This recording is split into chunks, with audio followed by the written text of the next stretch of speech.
बिस्मिल्लाहिर्रहमानिर्रहीम। अस्सलाम वालेकुम। मैं हूँ आयत फ़ातिमा। कैसे हैं आप सब लोग? आप हैं मेरे चैनल नावल रीडर्स हब पे।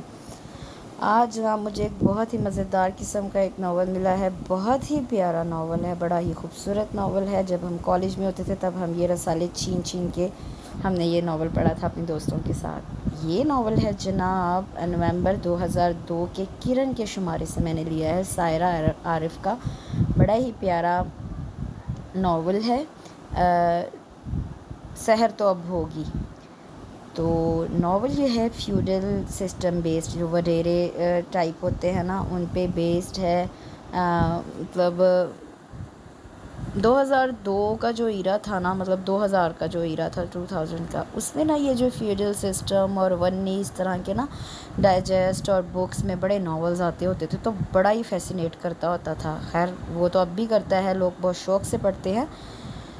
तब जो था ना बड़ा रेयर था, वडेरा सिस्टम इतना ओपन नहीं था। अब मीडिया ने हर चीज़ बहुत ओपन कर दी है, इसलिए हर किसी को पता है। तब हमें ये सिर्फ चीज़ें बुक्स और नॉवेल्स में ही पढ़ने को या सुनने को मिलती होती थी, तो इसलिए बड़ी फैसिनेशन होती थी। तब मुझे याद है, तब ये नावल हमने बहुत, मतलब मैंने तो बड़ी दफ़ा पढ़ा, मुझे बड़ा पसंद आया था। है ये नावलेट बहुत ज़्यादा लॉन्ग नावल नहीं है, 1-1.5 घंटे का नावल है। अच्छा खासा लंबा भी है, तो इतना भी छोटा नहीं है, लेकिन ठीक है, नॉर्मल है। जितने मैं 2-2 घंटे 1.5 घंटे की करती वैसा नहीं है, शायद कि 1-1.25 घंटे का बन जाए ये ना। तो बड़ा पसंद आएगा आपको ये नावल। तो ये मैं कर रही हूँ बेसिकली अपनी यादों को ताज़ा, और मुझे नहीं पता आप लोगों को ये कहानी पसंद आएगी या नहीं पसंद आएगी, लेकिन तब मुझे ये कहानी बहुत पसंद आई थी। बड़ी इनोसेंट सी हीरोइन है। हीरो जो है चले रहने दे, मैं नहीं बताती। हीरो जो है बस वो शिकार की गर्ज से आया होता है उनके इलाके में, तो वहीं बस कुछ मैस क्रिएट होता है, तो उसी पे बेस्ड ये बहुत ही खूबसूरत स्टोरी है। क्योंकि मुझे मेरे लिसनर्स और रीडर्स कह रहे हैं कि प्लीज़ आप ना स्टोरी ना बताया करें, तो अब कुछ की मैं बता देती हूँ, क्योंकि कुछ की फरमाइश होती है कि थोड़ा सा लाइन अप कर दिया करें। कुछ जो है वो कहते हैं कि जी आप बिल्कुल ना बताया करें, सस्पेंस जो है वो फिर सस्पेंस नहीं रहता ना। तो मुझे दोनों साइड्स देखनी होती हैं। वो लिसनर जो कह रहे हैं ना बताओ, और वो कह रहे हैं जो बताओ, तो फिर मैं दरमियान में ना चक्की के 2 पार्ट की तरह पिस जाती हूँ। सो कभी बता दिया करूँगी, कभी नहीं बताया करूँगी। लेकिन ये मैं श्योरिटी देती हूँ कि आपको ये नावल बड़ा पसंद आएगा, आप बहुत पसंद करेंगे इसे। तो चलिए स्टार्ट करते हैं। बहुत ही खूबसूरत सायरा आरिफ का नावल सहर तो अब होगी। ताहद्दे निगाह फैली हुई गर्म रेत की शिकन आलूद चादर को उसने बेहद तशवीश और फिक्रमंदी से देखा था। उसे अपने सफ़र के ठीक आधे घंटे बाद ही अंदाज़ा हो गया था कि वो रास्ता भूल गया है, और सहरा में रास्ता भूलने का मतलब मौत था। क्योंकि यहाँ ना तो सड़कें थी और ना ही साइन बोर्ड्स जिनसे वो अपने सिमत का दुरुस्त तयन कर सकता। मज़ीद दूर दूर तक किसी ज़ीरूह के आसार भी नज़र नहीं आ रहे थे कि जिससे रास्ता मालूम किया जा सकता। गुस्से से जीप को ज़ोरदार ठोकर रसीद की तो जवाबन खुद ही तिल मिला कर रह गया। ये जीप को भी अभी अभी ख़राब होना था। सांवल स्टूपिड को कहा भी था अच्छी तरह तेल पानी इंजन देख लेना, मगर ना जाने क्या ख़राबी हो गई। और इस आग बरसाने सूरज को मैं कब तक बर्दाश्त करूँगा कि जेब भी रोस्ट होने वाली है, जीप भी रोस्ट होने वाली है, अंदर भी नहीं बैठ सकता। किसी गैबी मदद का इंतज़ार फजूल है। उसामा शाहनवाज डावल अल्लाह का नाम लेकर चल पड़ो, हो सकता है कोई काफिला कोई बस्ती मिल ही जाए। उसने पानी की बोतल को मताया हयात की तरह सीने से लगाते हुए फैसला किया, और कैब को मज़ीद आंखों के आगे झुकाते हुए आहिस्ता आहिस्ता आगे बढ़ने लगा। रेत में पाँव धंस जाते तो पूरा जोर लगाकर अगला कदम उठाना पड़ता। मज़ीद सर पर सवानेज़े की तरह चमकता सूरज। वो ख़ुद को उस वक्त शदीद बेबस और अजियत में महसूस कर रहा था। सुबह प्रोग्राम बनाते हुए और तीतरों बटेरों के लजीज रोस्ट के तस्वर के साथ ज़रा भी ऐसी हवलनाक सिचुएशन का अंदाज़ा होता तो कभी उधर का रुख ना करता। वो पहली बार तो शिकार के लिए नहीं आया था, पहले भी सांवल, राफे और तलहा के साथ उस सहरा में शिकार के लिए आता रहता था, मगर आज वो तीनों ही हैदराबाद जा रहे थे। ऑफ़र तो उसे भी थी, मगर वो आराम के मूड में था। मगर सुबह 10 बजे जब सांवल नाश्ता लेकर आया तो उसने इत्तला दी कि आज आसमां पर बादल के कुछ टुकड़े मौजूद हैं और हवा भी चल रही है, जिसका मतलब आज शिकार आसानी से मिल सकता है। और वो जो उसी मकसद के लिए कराची से यहाँ इतनी दूर इस गर्म मौसम में आया हुआ था, इतना अच्छा मौका कैसे गंवा देता। सो फ़ौरन ही शिकार का प्रोग्राम बना डाला। सांवल की तमाम तैयारी मुकम्मल करने का कहकर उसने जल्दी जल्दी नाश्ता किया था और फिर सांवल के बेहद इसरार के बावजूद अकेला निकल आया था। मुझे सांवल को लेकर आना चाहिए था। वो यहाँ का रिहायशी है, बचपन से यहाँ के तमाम रास्तों को जानता है। उसके पास सवाए पछतावने की कोई सूरत न थी। I am sorry. होंठ प्यास की शिद्दत से बिल्कुल सूख गए थे। उसने चंद घूंट पानी से अपने सूखे हलक और ज़बान को तर किया था, मगर आग थी कि बढ़ती जा रही थी। उसने रुक कर ऊपर आसमान को देखा। बादलों के वो टुकड़े जो चलते वक्त सांवल ने दिखाए थे न जाने कहाँ गायब हो गए थे। और वो ज़ोइला फ़ारूकी, वो जो 5 स्टार होटल के AC हॉल में बैठकर थर के कहत ज़दा इलाकों के बारे में मीटिंग्स करती है, उनके बारे में सोशल वर्क के प्रोग्राम बनाती है, उसे क्या मालूम थर क्या है और थर का कहत क्या अजाब है। तुम चलते हो मेरे कामों से, तुम्हें तनकीद की बहुत बुरी आदत लाहक है। कितने लोग हैं पाकिस्तान में जो गरीब और मुस्तहिक लोगों के लिए सोच विचार करते हैं। वो उसकी बातों पर बुरी तरह तप जाती थी। हाँ, मिनरल वाटर पीते हुए थर में पानी की किल्लत के बारे में सोचना हर शख्स का काम थोड़ी है। वो मज़े से सच के तीर चला देता, रद्द अमल देखे बगैर। खा मिनरल वाटर पीते हों या सोने का पानी पीते हों, सोचते तो है ना तुम जैसे लोग जो कारोबारी 2 और 2 5 करने वाले। तुम क्या जानो सोशल वर्क। अरे ज़ोइला बेगम, किसी बस्ती में जाकर चंद हज़ार के कपड़े, कंबल, बच्चों की टेडी बियर्स बांटने से तुम इंसानी हकूक़ कमीशन की चेयरमैन नहीं बन जाओगी। इंसानी हकूक़ क्या हैं, कैसे हल होंगे, क्या इक़दाम किए जा सकते हैं, ये तुम्हारी सो कॉल्ड NGO के बस का काम नहीं है। Usama, shut your mouth. अब अगर तुमने हमारी NGOs के बारे में कुछ कहा तो मैं तुम्हारा सर फाड़ दूँगी। दफ़ा हो जाओ यहाँ से। वो उसकी इतनी डांट फटकार के बावजूद बेहद मज़े से सोफे पर सारे कुशन इर्द गिर्द समेटे बैठा हंसते था। वैसे ज़ोइला, ये कल की मीटिंग में कितनी एड मंजूर की है foreign minister for health and education of England ने? उसने सब कुछ भुलाए राजदारी से यूँ उसकी तरफ झुक कर पूछा जैसे इससे करीबी दोस्त कोई और ना हो। हाँ, 1 करोड़ रुपया देने का वादा किया है उन्होंने और 50 लाख रुपए तो कल ही दे गए थे। उसने फ़ख्र से अपनी कारकर्दगी सुनाई थी। उसका मैनी ख़ेज़ लहजा समझ ही नहीं सकी। इसका मतलब है दुबई में शॉपिंग पक्की? वो खासा पुरजोश हुआ। ज़ोइला ने हैरानगी से उसे देखा। Dubai shopping? कौन जा रहा है? तुम सब मुअज़्ज़ज़ ख़वातीन, आखिर को इतनी बड़ी रकम में आपको अपनी मेहनत का भी तो सिला लेने का हक़ है ना। सारा दिन AC वाली गाड़ी में इंसानी हकूक़ बांटना, तकरीरें करना, सेमिनार्स, किसी 5 स्टार 4 स्टार होटल का खर्चा, फिर सबसे बढ़कर चीफ गेस्ट का हसूल और उससे भी ज़्यादा मेहनत तलब एड मंजूर करवाना। तो आखिर इतनी मेहनत और मुशक्क़त के बाद इतना हक़ तो बनता है ना तुम लोगों का। वो पिछली दफ़ा सिंगापुर गए थे ना तुम लोग, इस दफ़ा। उसने बात अधूरी छोड़कर फ़ौरन ही 2-3 कुशन अपने चेहरे के आगे ढाल बना लिए थे कि ज़ोइला उसकी तमाम तर चालाकी और तंज को समझ गई थी और उसके हाथ में थामा पीतल का फ्लाइंग हॉर्स वो देख चुका था। निकल जाओ अभी इसी वक्त यहाँ से, आए ना मुझसे बात मत करना। और मेरे घर में कदम यकदम वो तमाम कुशन फेंक कर उसके सामने तन गया। ये घर तुम्हारा नहीं है मोहतरमा, ये घर मेरे मामू का है और मामू अपने लाडले इकलौते भांजे को आने से मना नहीं कर सकते। हाँ, तुम्हारा वो घर होगा जहाँ एक अदद मजलूम लाचार शौहर नाम की बेबस चीज़ और 6-7 बच्चे होंगे। वहाँ तुम मुझे बेशक उसामा घटिया शख्स, मैं तुम्हारा ज़ोइला का गुस्सा 7वें आसमां पर पहुँच चुका था और अब मज़ीद यहाँ रुकना खुद अपनी मौत को दावत देना था। सो वो उसकी बात मुकम्मल होने से कबल ही वहाँ से भाग लिया था, मगर दरवाज़े में रुक कर उसे खुदा हाफिज़ कहना नहीं भूला था और जवाबन वो गुस्से से मुठियाँ भेजती फंकार कर रह गई थी। ये ज़ोइला भी बस वो खुद ही सब सोचते हुए मुस्कुराया था और उन्हीं सोचों में गुम होकर कुछ देर तो वो उस तपते सहरा का सफ़र भी भूल गया था। उसने रुककर अपने कलर ग्लासेस उतार कर साफ़ किए, आंखों को रुमाल से पूंछा, गर्म रेत जैसे आंखों में भी घुस गई थी। दोबारा ग्लासेस लगाकर उसने सामने देखा तो ठिठक कर रह गया। अरे बेसाख्ता उसके मुंह से निकला था, मंजर ही ऐसा था। इस वीराने में जहाँ दूर दूर तक किसी के भी मिलने की उम्मीद न थी, सामने से 2 ऊँट और 4 अफराद आते दिखाई दे रहे थे। उसने आंखें छपक कर देखा। धुंधलाए हुए से मंजर ने वाज़ेह शक्ल इख्तियार कर ली थी।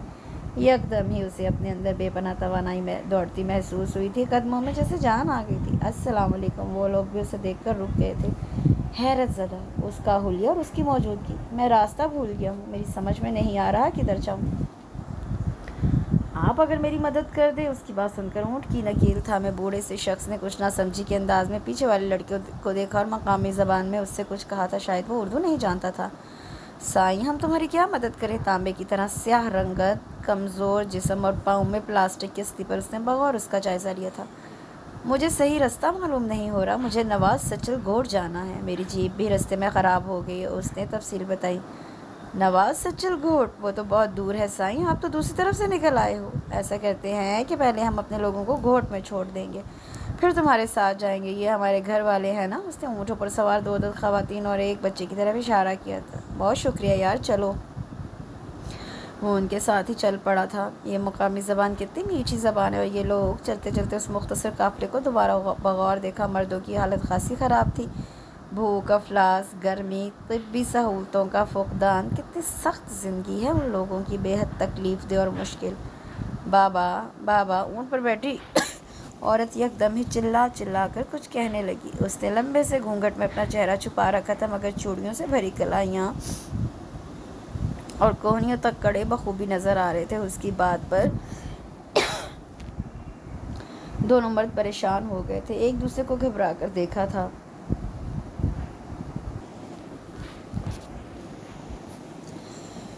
क्या हुआ, खैरियत? उसने लड़के से पूछा। साईं, मेरी अम्मा बीमार है, इधर कोई डॉक्टर हकीम नहीं। हम साथ वाले घोट गए थे, वहाँ जाकर पता चला कि हकीम साहब तो शहर गया हुआ है। मायूस वापस आ गए हैं। अभी सोनी कह रही है कि माँ की तबीयत बिगड़ गई है।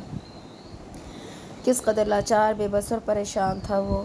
ये भी ज़िंदगी थी, इलाज के लिए ना डॉक्टर ना दवाई। साईं, यहाँ से 10 कोस दूर एक घोट में सिर्फ एक हकीम है। उससे किसी को आराम आ जाता है तो किसी को नहीं आता। मजबूरी है, कहाँ जाएं। हमारे लोग तो इलाज के बगैर ही मर जाते हैं। ऊँट पर बैठी औरत जो तकरीबन सजदे की हालत में थी और जिसे लड़के ने संभाल रखा था, वह हाय हाय कर रही थी।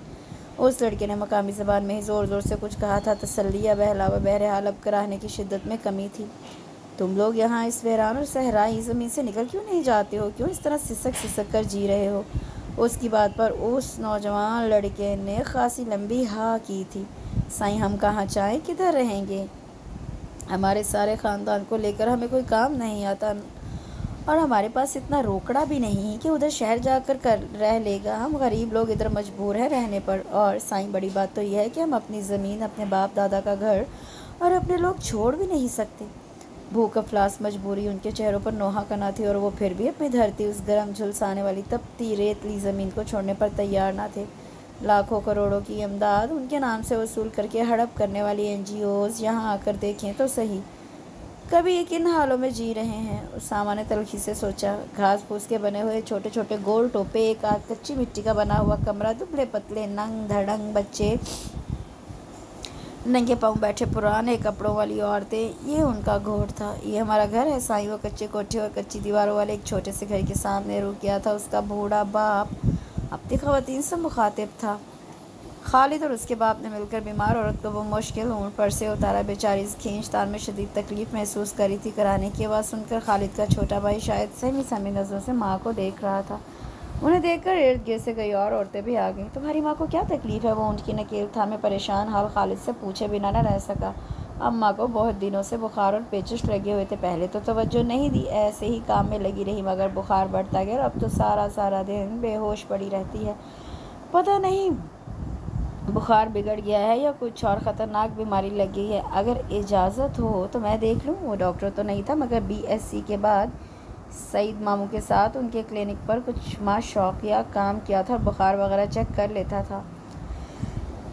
हाँ हाँ साईं, ज़रूर, आपने बताया ही नहीं आप डॉक्टर हो। खालिद ने हैरत आमेज़ मसर्रत से कहा। अरे नहीं यार, मैं डॉक्टर नहीं हूँ, बस थोड़ा बहुत। खैर आओ। उसने खालिद की माँ को तफसील से देखा। उसका बुखार बिगड़ा हुआ था। खदशा था कि टाइफाइड का आर्जा है। वो बेहद कमज़ोर और तकलीफ़ में थी। उन्हें फ़ौरन अस्पताल दाखिल कराना होगा। फ़िलहाल मेरे पास कुछ दवाइयाँ हैं, वो मैं तुम्हें दे दूँगा, मगर तुम कल इन्हें शहर ले जाओ और किसी अच्छे डॉक्टर को दिखाओ। जी साईं, बहुत मेहरबानी आपकी। आपके लिए कुछ खाने पीने को क्या मंगवाऊँ? वो उस घर की इकलौती कुर्सी पर बैठा हुआ था और इर्द गिर्द नंग धड़ंग बच्चों की तादाद बढ़ती जा रही थी। नहीं यार प्लीज़, तकल्लुफ़ नहीं, बस तो मुझे घर तक पहुंचा दो। वैसे भी मेरी जीप रास्ते में ख़राब खड़ी है, उसका भी तो कुछ करना है। वो खड़ा हो गया। साईं फ़िक्र न करें, मुझे गाड़ी का थोड़ा बहुत काम आता है, मैं जीप देख लूँगा आपकी। ज़बरदस्त, तो चलें। अब उसे खालिद की बात से काफ़ी तसल्ली हुई। यार गर्मी बहुत सख्त पड़ती है यहाँ। उनके पीछे बैठते हुए मुसलसल हिचकोलों के दरमियान उसने टपकते पसीने को रुमाल से साफ करते हुए गर्मी से कतई लापरवाह बैठे हुए खालिद से कहा। वो खासे ज़ोर से हंसा। साईं, ये गर्मी हमसे और हम उस गर्मी से बहुत अच्छी तरह वाकिफ़ हैं। हमारे जिस्मों से जितना पसीना ये निचोड़ सकती थी निचोड़ लिया, अब तो आदी हो गए हैं साईं। बहुत सख्त ज़िंदगी है तुम लोगों की, बहुत सख्त। उसने अफराक दिली से एतराफ़ किया। उसकी गाड़ी लोहे की तरफ तब रही थी। उससे दरवाज़ा खोलने के लिए हैंडल पर हाथ रखा तो उंगलियां जैसे सुलगते हुए कोयलों से टकरा गई थीं। सी करके उसने हाथ अपना शर्ट में दबा लिया था, जबकि खालिद ने ना सिर्फ जीप का बोनट खोला हुआ था बल्कि उस पर झुका काम भी करने लगा। थोड़ी सी कोशिश के बाद जीप स्टार्ट हो गई थी। उसने खालिद को साथ चलने की ऑफ़र की, मगर उसने अपनी माँ की बीमारी की वजह से इनकार कर दिया। ओके खालिद, कल मैं अपनी जीप लेकर आऊँगा। तुम्हारी अम्मा को शहर डॉक्टर साहब को दिखाएंगे। फ़िलहाल ये बुखार और दर्द की गोलियाँ, इनसे इनकी तकलीफ़ ज़रूर कम होगी। वो दवाइयों का खासा स्टॉक साथ रखता था। बुखार, पेट दर्द की दवा, जहरीले कीड़ों या सांप से बचाव के इंजेक्शन, क्योंकि दवाई की ज़रूरत कहीं भी पड़ सकती थी। और थर में डॉक्टर मिलना मुश्किल। बिलाखिर वो घर पहुँच ही गया। यार कमाल है, दिन में उस सहरा में इतनी शदीद गर्मी और रात को इतनी ही ठंडक। रेत शाम पड़ते ही ठंडी होना शुरू हो जाती थी और 9-10 बजे तक तो इस कदर ठंडी हवा चलना शुरू हो जाती थी कि कंबल के बगैर सोया भी नहीं जा सकता था। अरे अरे उस सावल के बच्चे, ये क्या क्या उठा रखा है तूने? उसने सावल के हाथ में थामी छड़ी पर कोड़ियों वाले गज भर लंबे सांप को देखा तो बेसाख्ता ही कुर्सी पर चढ़कर चीखा था। सावल उसे खौफजदा देकर हंस रहा था। अरे सर, ये मुर्दा है, किचन में कुछ खाने आया था, मैंने मार डाला। सावल के बच्चे, फेंको इसे दूर ले जाओ। वो झुरझुरी सी लेकर उसे देख रहा था। ये सांप भी जिस वक्त दिल चाहे जहाँ मर्जी निकल आते हैं। साईं, हमारे वड्डा साईं तलहा साईं के दादा बहुत बहादुर और दिलेर थे, बहुत रोब वाले। वो सांपों को पकड़ने के बड़े माहिर थे। बड़े से बड़ा जहरीला सांप उनसे बच नहीं सकता था।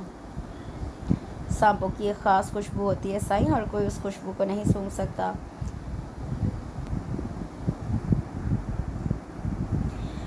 हाँ, ख़ास बंदे ही सूंघ सकते हैं। और बड़ा साईं इस खुशबू को सूंघकर ज़मीन की खूह से भी सांप निकाल लेते थे। क्या ज़माना था साईं, वो भी।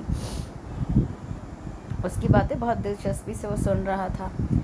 सुना है यहाँ बहुत रौनक होती थी। सावल अंकल बताते हैं कि इस इलाके में उनका बहुत रोब था और ये सारा इतना बड़ा घोट उनके दादा के ज़माने से ही उनके अंडर था। हाँ साईं, ये हवेली तो बादशाह के महल की तरह रौनक वाली थी।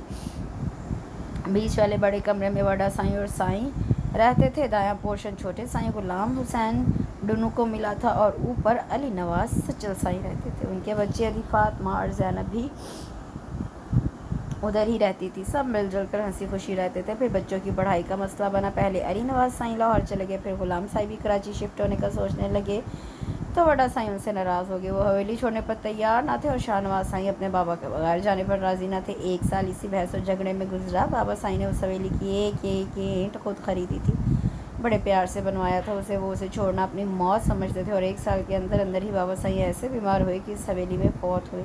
जुदाई का सदमा उनसे बर्दाश्त नहीं हुआ। अपने लोगों से, अपने बच्चों से और उस घर से उन्हें एक जैसी मोहब्बत थी। वो किसी एक को भी छोड़ नहीं सकते थे, सो खुद ही दुनिया छोड़ के। बड़ी साईं भी इस सदमे को बर्दाश्त न कर सकी और सिर्फ 1 माह बाद ही वो भी बड़े साईं के पास चली गई। दोनों में प्यार भी बहुत था। बस जी, फिर बड़े साईं के बाद यहाँ कौन रहता? अदी, फातिमा और ज़ैनब भी तो माँ बाप की वजह से ही हवेली में थी।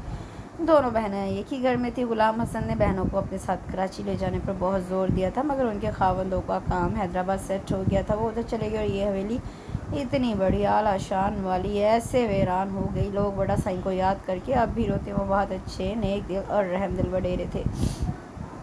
उन जैसा तो कोई नहीं दोबारा मिला घोट वालों को। और ये जो अब वडेरा साईं है ना, तौबा तौबा, इतना जालिम बेरहम अय्याश। घोट वालों की तो ज़िंदगियाँ अजाब कर रखी हैं उसने। सावल की उर्दू बहुत अच्छी थी। वो तलहा वगैरह के साथ कराची में कुछ अर्सा रहा था। क्यों लोग उसके ख़िलाफ़ बोलते नहीं हैं? उसके माथे पर बल थे। ना साईं, उसके आगे बोलकर अपनी शामत बुलवानी है क्या? और वो तो ऐसे ऐसे हथकंडे इस्तेमाल करता है कि हमारे घोट वाले उसके जुल्म की भी फरियाद नहीं करते। वैसे भी साईं जो पढ़े लिखे और अमीर लोग थे वो तो सभी यहाँ से कराची हैदराबाद चले गए, बाकी गरीब लोग रह गए हैं। वो क्या एहतजाज करें? सावल बहुत अफसरदा मायूस सा था। सिंध में वडेरा शाही के मज़ालिम और लोगों पर हाकमियत के घटिया और गैर इंसानी रवैयों के बारे में उसने बहुत कुछ सुन रखा था। अगले रोज़ उसने खालिद की माँ को शहर के अस्पताल में दिखाया। उसके दोनों गुर्दे ख़त्म हो गए थे और अब तकरीबन ज़िंदगी के दिन पूरे कर रही थी। साफ़ पानी की कमी और रेतती हवा में इतने साल रहने की वजह से यहाँ के लोगों के गुर्दे फेल हो जाते थे या फिर पथरी पैदा हो जाती थी। डॉक्टर शफ़ी से खालिद की माँ के हवाले से तफसीली बात हुई थी और जिस तवज्जो और हमदर्दी से थर के इस छोटे से शहर में वो मरीज़ों को देख रहे थे, वो हकीकतन उनके जज्बे से मुतासिर हुआ था। उन लोगों का सबसे बड़ा मसला साफ़ और मीठे पानी की फ्राहमी का ना होना है। यहाँ बहुत कम मीठे पानी के कुएँ हैं और जो है वो बहुत दूर दूर के इलाकों में पानी की कमियाबी की वजह से ये लोग कम पानी पीते हैं और नतीजतन बहुत सी बीमारियों का शिकार हो जाते हैं। उन्होंने बताया, ज़ोयला को अगर सही गाइड किया जाए और ये सूरत हाल और वो अपनी ऑर्गेनाइजेशन को बताकर काफ़ी हेल्प कर सकती है यहाँ के लोगों की। डॉक्टर शफ़ी से गुफ्तगू के बाद उसने फ़ैसला किया था जो कुछ भी बन पड़ा उन लोगों के लिए ज़रूर करेगा। यार इस जगह तो बहुत कीड़े मकोड़े हैं। आधे घंटे में 2 सांपों न जाने कितने बिच्छू देख चुका हूँ। कहीं ये सब मिलकर हमारा ही बारबेक्यू ना बना दे। राफे दोनों पाँव कुर्सी पर समेटे बैठा था। वो दोनों हंस रहे थे। थर के सहराई इलाके में बारबेक्यू का आइडिया भी तो उसी का था। सुबह खासी तादाद में तीतर और बटेर उनके हाथ लगे थे। सांवल कोयले दहकाए उस शिकारी गोश्त को भून रहा था। चांदनी में खामोश सहरा और रेत के जर्रों की चमक, दूर दूर तक फैली हुई कांटे और झाड़ियाँ जिनके कांटों की नोकें चांदनी से चमक रही थी। अल्लाह की कायनात कितनी हसीन, कितनी भेद भरी है।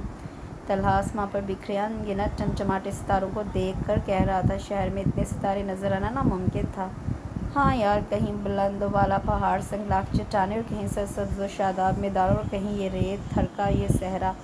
चांदनी देखो, इतनी खूबसूरत रोशनी और डायरेक्ट बगैर किसी बुलंद वाला इमारत के रुकावट के शहरों में ऐसे नज़ारे कहाँ।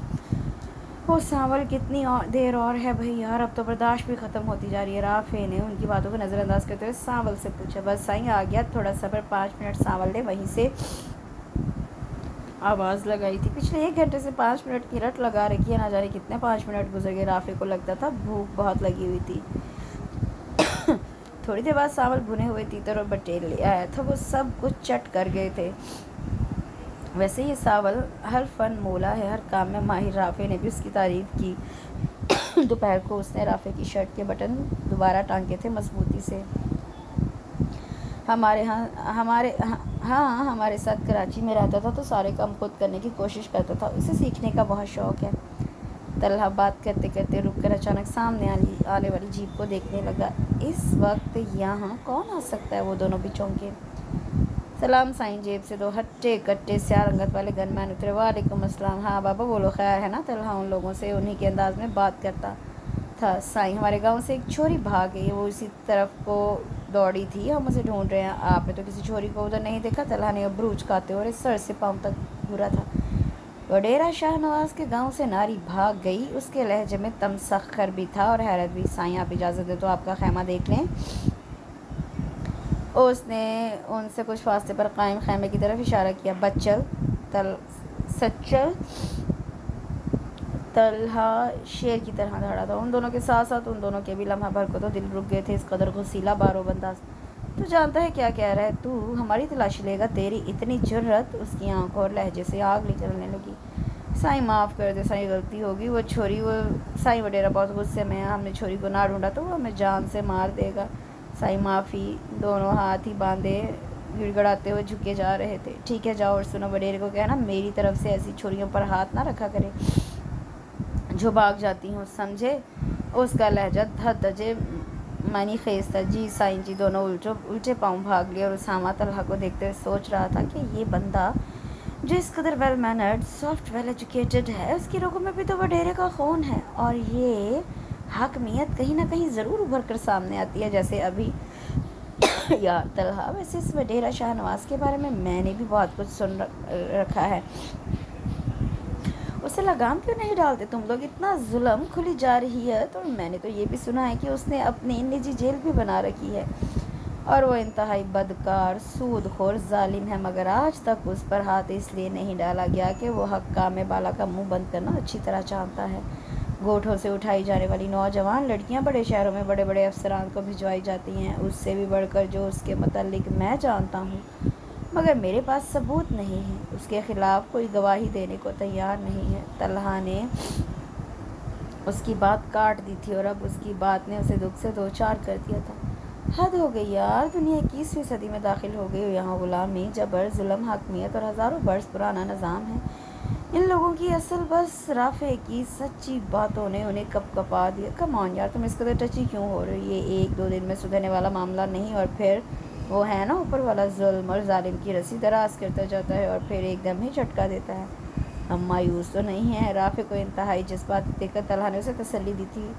वो भी किसी हंसी हंसकर सर हिला गया था। यार मुझे तो नींद आ रही है, इस कदर खा लिया, हिलने से भी माजूर हो गया हूँ मैं। ज़रा अपना सिगरेट केस उठा लूँ, फिर चलते हैं वापस। उसामा ने माहौल के तनाव को कम करने के लिए ज़ोरदार जमाई लेते हुए मौजू बदल दिया। वापस कहाँ प्यारे, तुम्हारा आइडिया था सहरा में रात गुजारना, बहुत फैंटेसी है। अब तो सुबह को ही वापसी होगी। रात जो अब सिर्फ चंद घंटे की ही तो रह गई है, इसी रेत पर गुजरेगी। राफे ने मज़े से टांगे फैलाते हुए कहा, नहीं यार यहाँ तो बिच्छू, अरे मारो मारो। बात करते करते उसामा यकदम ही उछल पड़ा। उसके पाँव से थोड़ी ही दूर बालिश भर लंबा सहराई बिच्छू चल रहा था। ओफ वो यार, इतना क्यों डरे हो? ये तो प्यारा सा नन्ना मुन्ना जानवर तुम्हारी खुशियों में शरीक होने के लिए आया है। इसे भी सहरा की फैंटेसी इम्प्रेस करती है ना? तलहा की मैंने खेज मुस्कुराहट पर उसका दिल चाहा उस नन्हे मुन्ने जानवर को उठाकर उस पर फेंक दे। तेरी तो ऐसी की तैसी। उसामा ने अपने भारी बूट की एड़ी से उसे मसल डाला था। अरे यार होश में आ जा, सकता ख़त्म कर, डरपोक बंदे, वो मर गया है। तलहा ने गहरे गहरे सांस लेते राफे का कंधा हिलाकर कहा तो वो कानों को हाथ लगाने लगा। ओ गॉड यार, ये इतना जहरीला बिच्छू काट जाता तो उफ। वो बात मुकम्मल किए भी बगैर ही झुरझुरी लेकर रह गया था और तलहा ने बहुत ही अफसोस से उसके खौफ को देखा। मैं आया यार।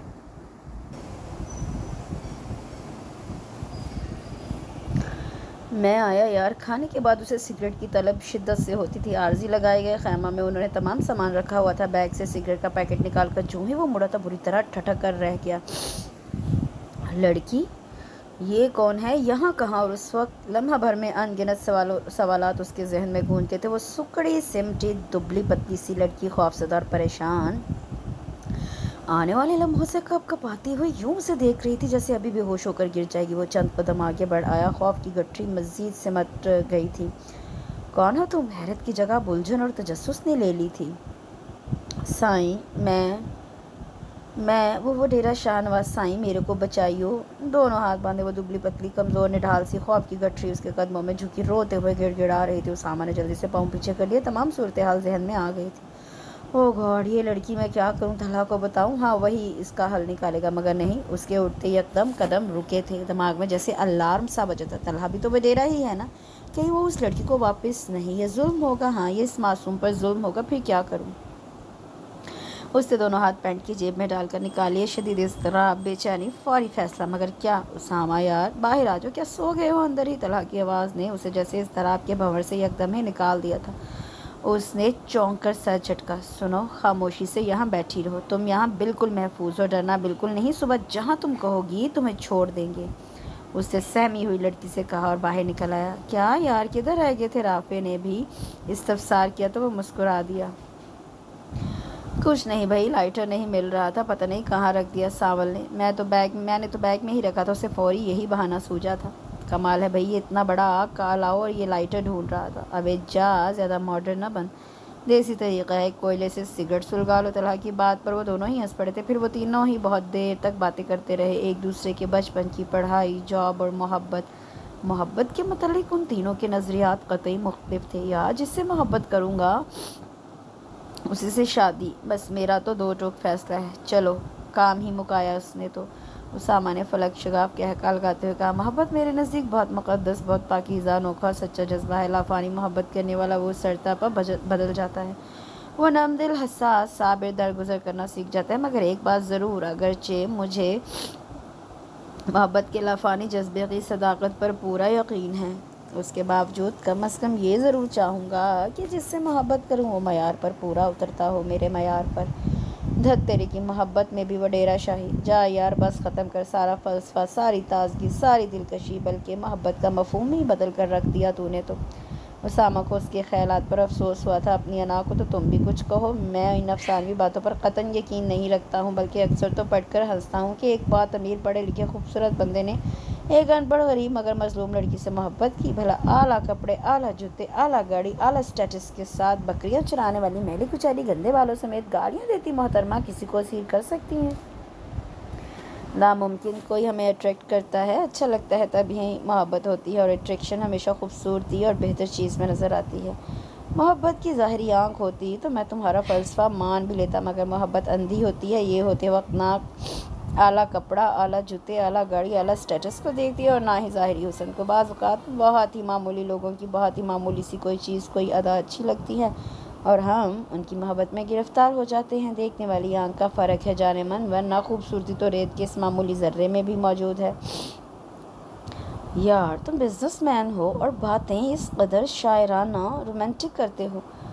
राफ़े हैरत ज़दा था, जबकि तलहा को तो मालूम था उसके अदबी लगाव के मुतालिक। बिजनेसमैन दिल नहीं रखते, जज्बात नहीं होते उनके, एहसास नहीं होते। ये खामखा का गलत तासुर लोगों में फैला हुआ कि कारोबारी हजरात सिर्फ कारोबारी होते हैं, महज मशीन या 2 और 2 4 करने वाले कंप्यूटर्स।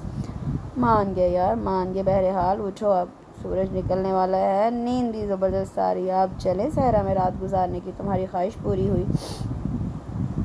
तलहा ज़बरदस्त जमाइयाँ ले रहा था। तलहा की बात पर उसका ध्यान फ़ौरन अंदर मौजूद लड़की की तरफ गया था। उसका क्या करना चाहिए? तलहा को अब बता देने में कोई हर्ज नहीं। वो सोच में गुम था। दोनों ने गौर उसे देखा।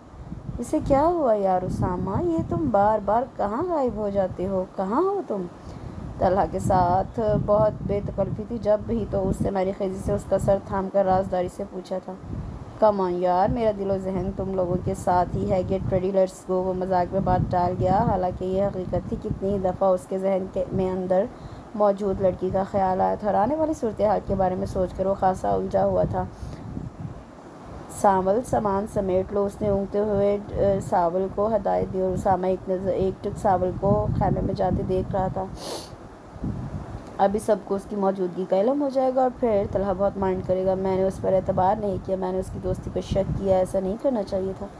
पता नहीं मुझे क्या हो गया था, मैंने क्यों छुपाया? अब तो मुकर जाओगे, तुम्हें कुछ भी मालूम नहीं। उसके अंदर से आवाज़ आई थी, मगर वो लड़की, वो तो सारा भांडा फोड़ देगी। बहुत बेवकूफ़ी हुई, मथी मारी गई थी। अब क्या कहूँगा उन लोगों से? 1 मिनट में हज़ारों सवाल जवाबात उसके जहन में उभरे थे। हकीकतन अब वो बहुत पछता रहा था। साईं अंदर आए। सावल की आवाज़ के ज़ेरो बम और लहजे की घबराहट से जाहिर था कि उसे उसकी मौजूदगी का इल्म हो चुका।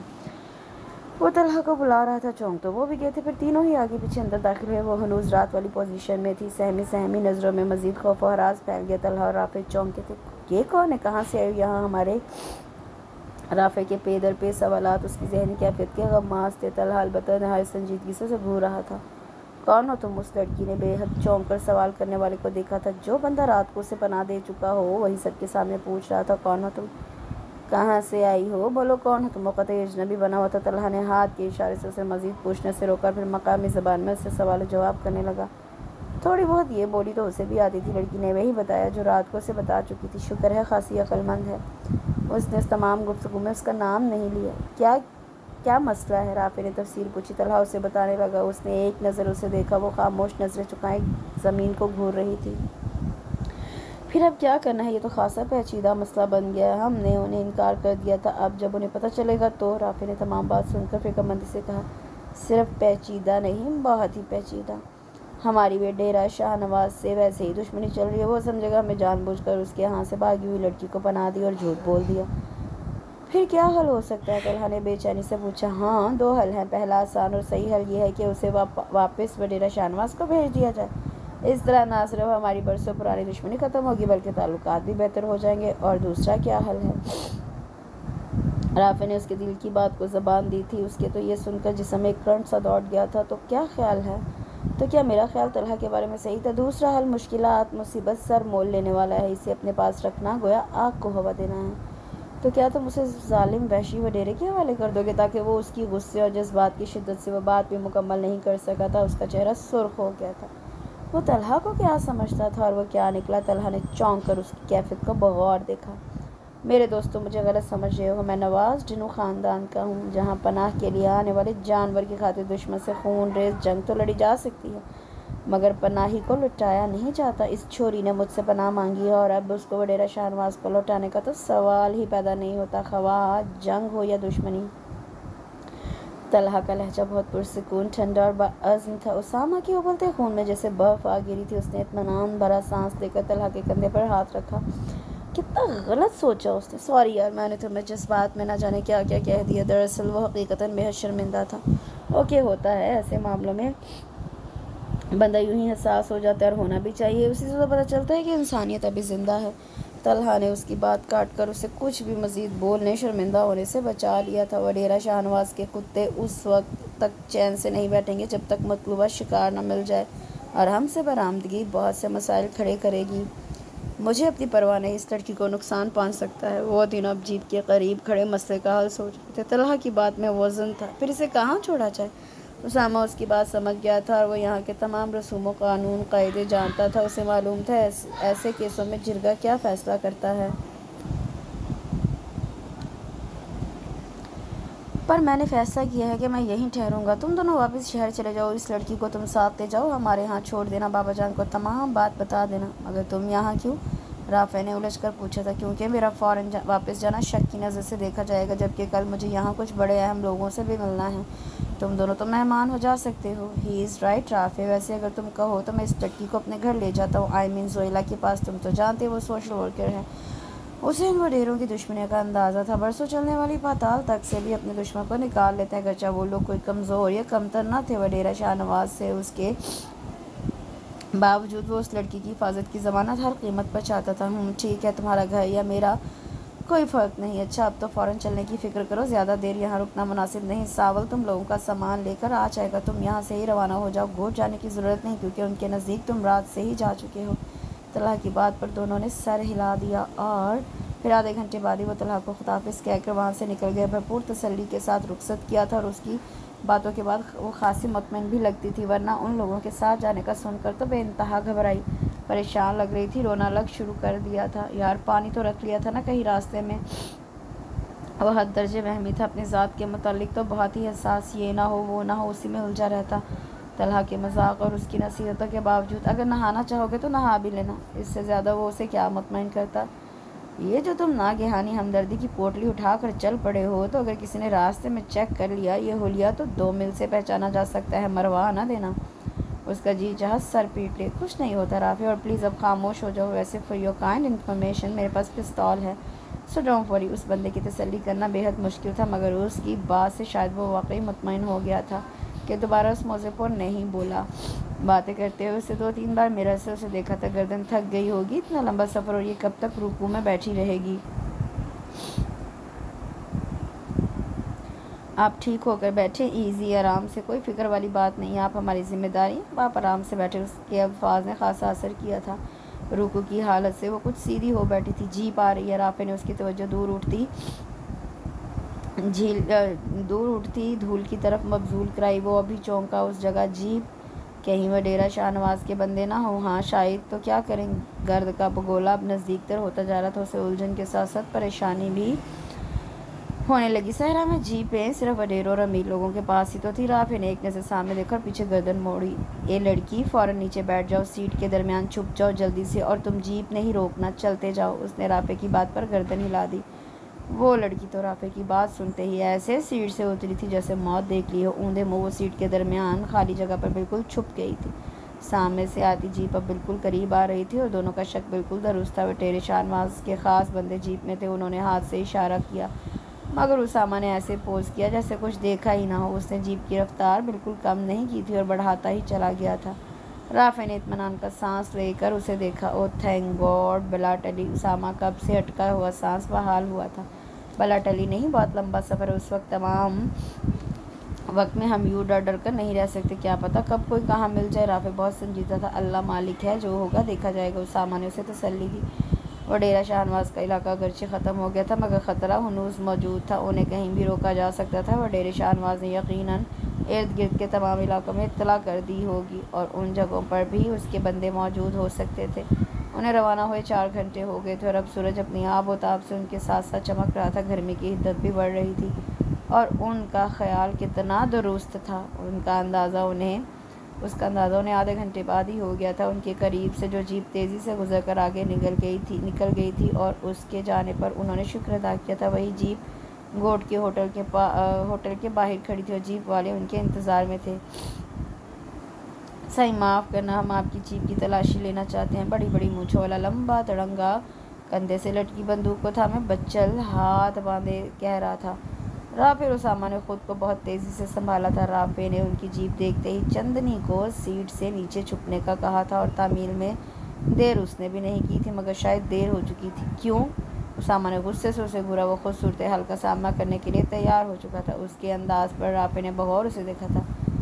साईं, हमें इत्तला मिली है कि आपकी जीप में हमारे गोट की छोरी मौजूद है। हम उसे लेना चाहते हैं। आप बच्चल, तुम जानते हो क्या कह रहे हो? मैं कौन हूँ? जानते हो फिर भी ऐसी बात? माफ़ कर दें साईं, मजबूरी है। वो चलने वाला हरगिज़ नहीं लग रहा था। उसका लहजा भी सख्त था। तुम्हें किसी ने गलत इत्तला दी है। हमारा उस लड़की से कोई वास्ता नहीं। हम तो वडेरा तलहा नवाज़ के दोस्त हैं। शिकार के लिए आए थे, शहर वापस जा रहे। उसामा ने अपने लहजे को हद तलवसा नॉर्मल बनाते हुए कहा था। हक साईं, बस हमारी तसल्ली करवा दे। उसके तंज पर राफे ने बमुश्किल खुद पर काबू पाया था। उसके जबड़े भींच से गए थे। उसने उसामा को देखा, सख्त मुश्किल में फंस गए थे। ठीक है, देख लो, मगर याद रखना, अगर वो लड़की ना मिली तो मैं तुम्हें उल्टा लटका दूंगा। मैं अपनी बेइज्जती बर्दाश्त नहीं कर सकता हूँ। बच्चल, उसामा की इजाज़त पर उसने हैरत से उसे देखा था, जबकि उसके धमकियामेज़ लहजे पर बच्चल भी ठटका था। राफे, बच्चल को गाड़ी की तलाशी दे दो। उसका लहजा नॉर्मल मगर बहुत पुरस्रार सा था। उसामा ने अंग्रेज़ी में उससे कुछ कहा था। एक बार तो उसके बदन में खौफ से करंट सा दौड़ गया था। उन लोगों के सामने क्या ये मुमकिन था? उनके पास हथियार थे। उसने उलझ कर उसे देखा। वो बेहद संजीदा हतमी अंदाज में देख रहा था। राफे ने जीप की तरफ आते हुए अपने जहन को फौरी तौर पर इस खतरनाक सूरत हाल के लिए तैयार किया। पिस्तौल उसामा की पैंट की पॉकेट में था। उसने दरवाज़ा खोला और बेहद तेज़ी से अंदर बैठकर सेकंड सीटर डोर खोल दिया। उसामा बच्चल के साथ जीप की तरफ बढ़ रहा था।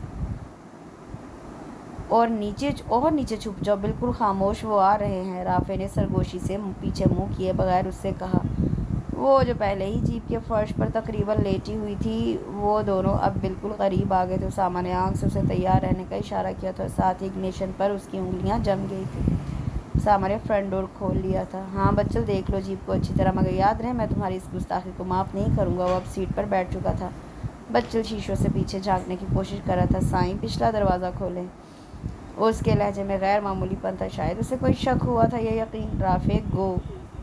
उसने उससे कहते ही दरवाज़ा ज़ोर से बंद किया। 1 मिनट में ही जीप के इंजन की ज़ोरदार आवाज़ उभरी और उसने एक्सीलेटर पर पूरा जोर डाल दिया। साईं, रुक जाओ वरना गोली मार दूंगा। बच्चल चंद लम्हों को तो यकीनन हक्का बक्का रह गया था।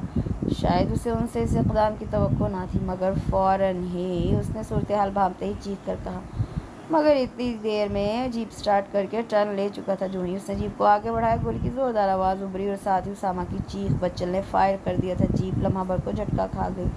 राफे, चलो तेज़ और तेज़, रुकना नहीं, चलो। वो अपनी रान पर हाथ रखे झुका हुआ चीख रहा था। राफे ने बस एक लम्हा उसकी सुर्ख होती टांग को देखा और फुल एक्सीलरेटर दबा दिया। जीप हवा में जैसे उड़ी जा रही थी। उनके पीछे भी 2-3 फायर हुए थे, मगर तेज़ रफ्तारी की वजह से निशाने पर नहीं लगे थे।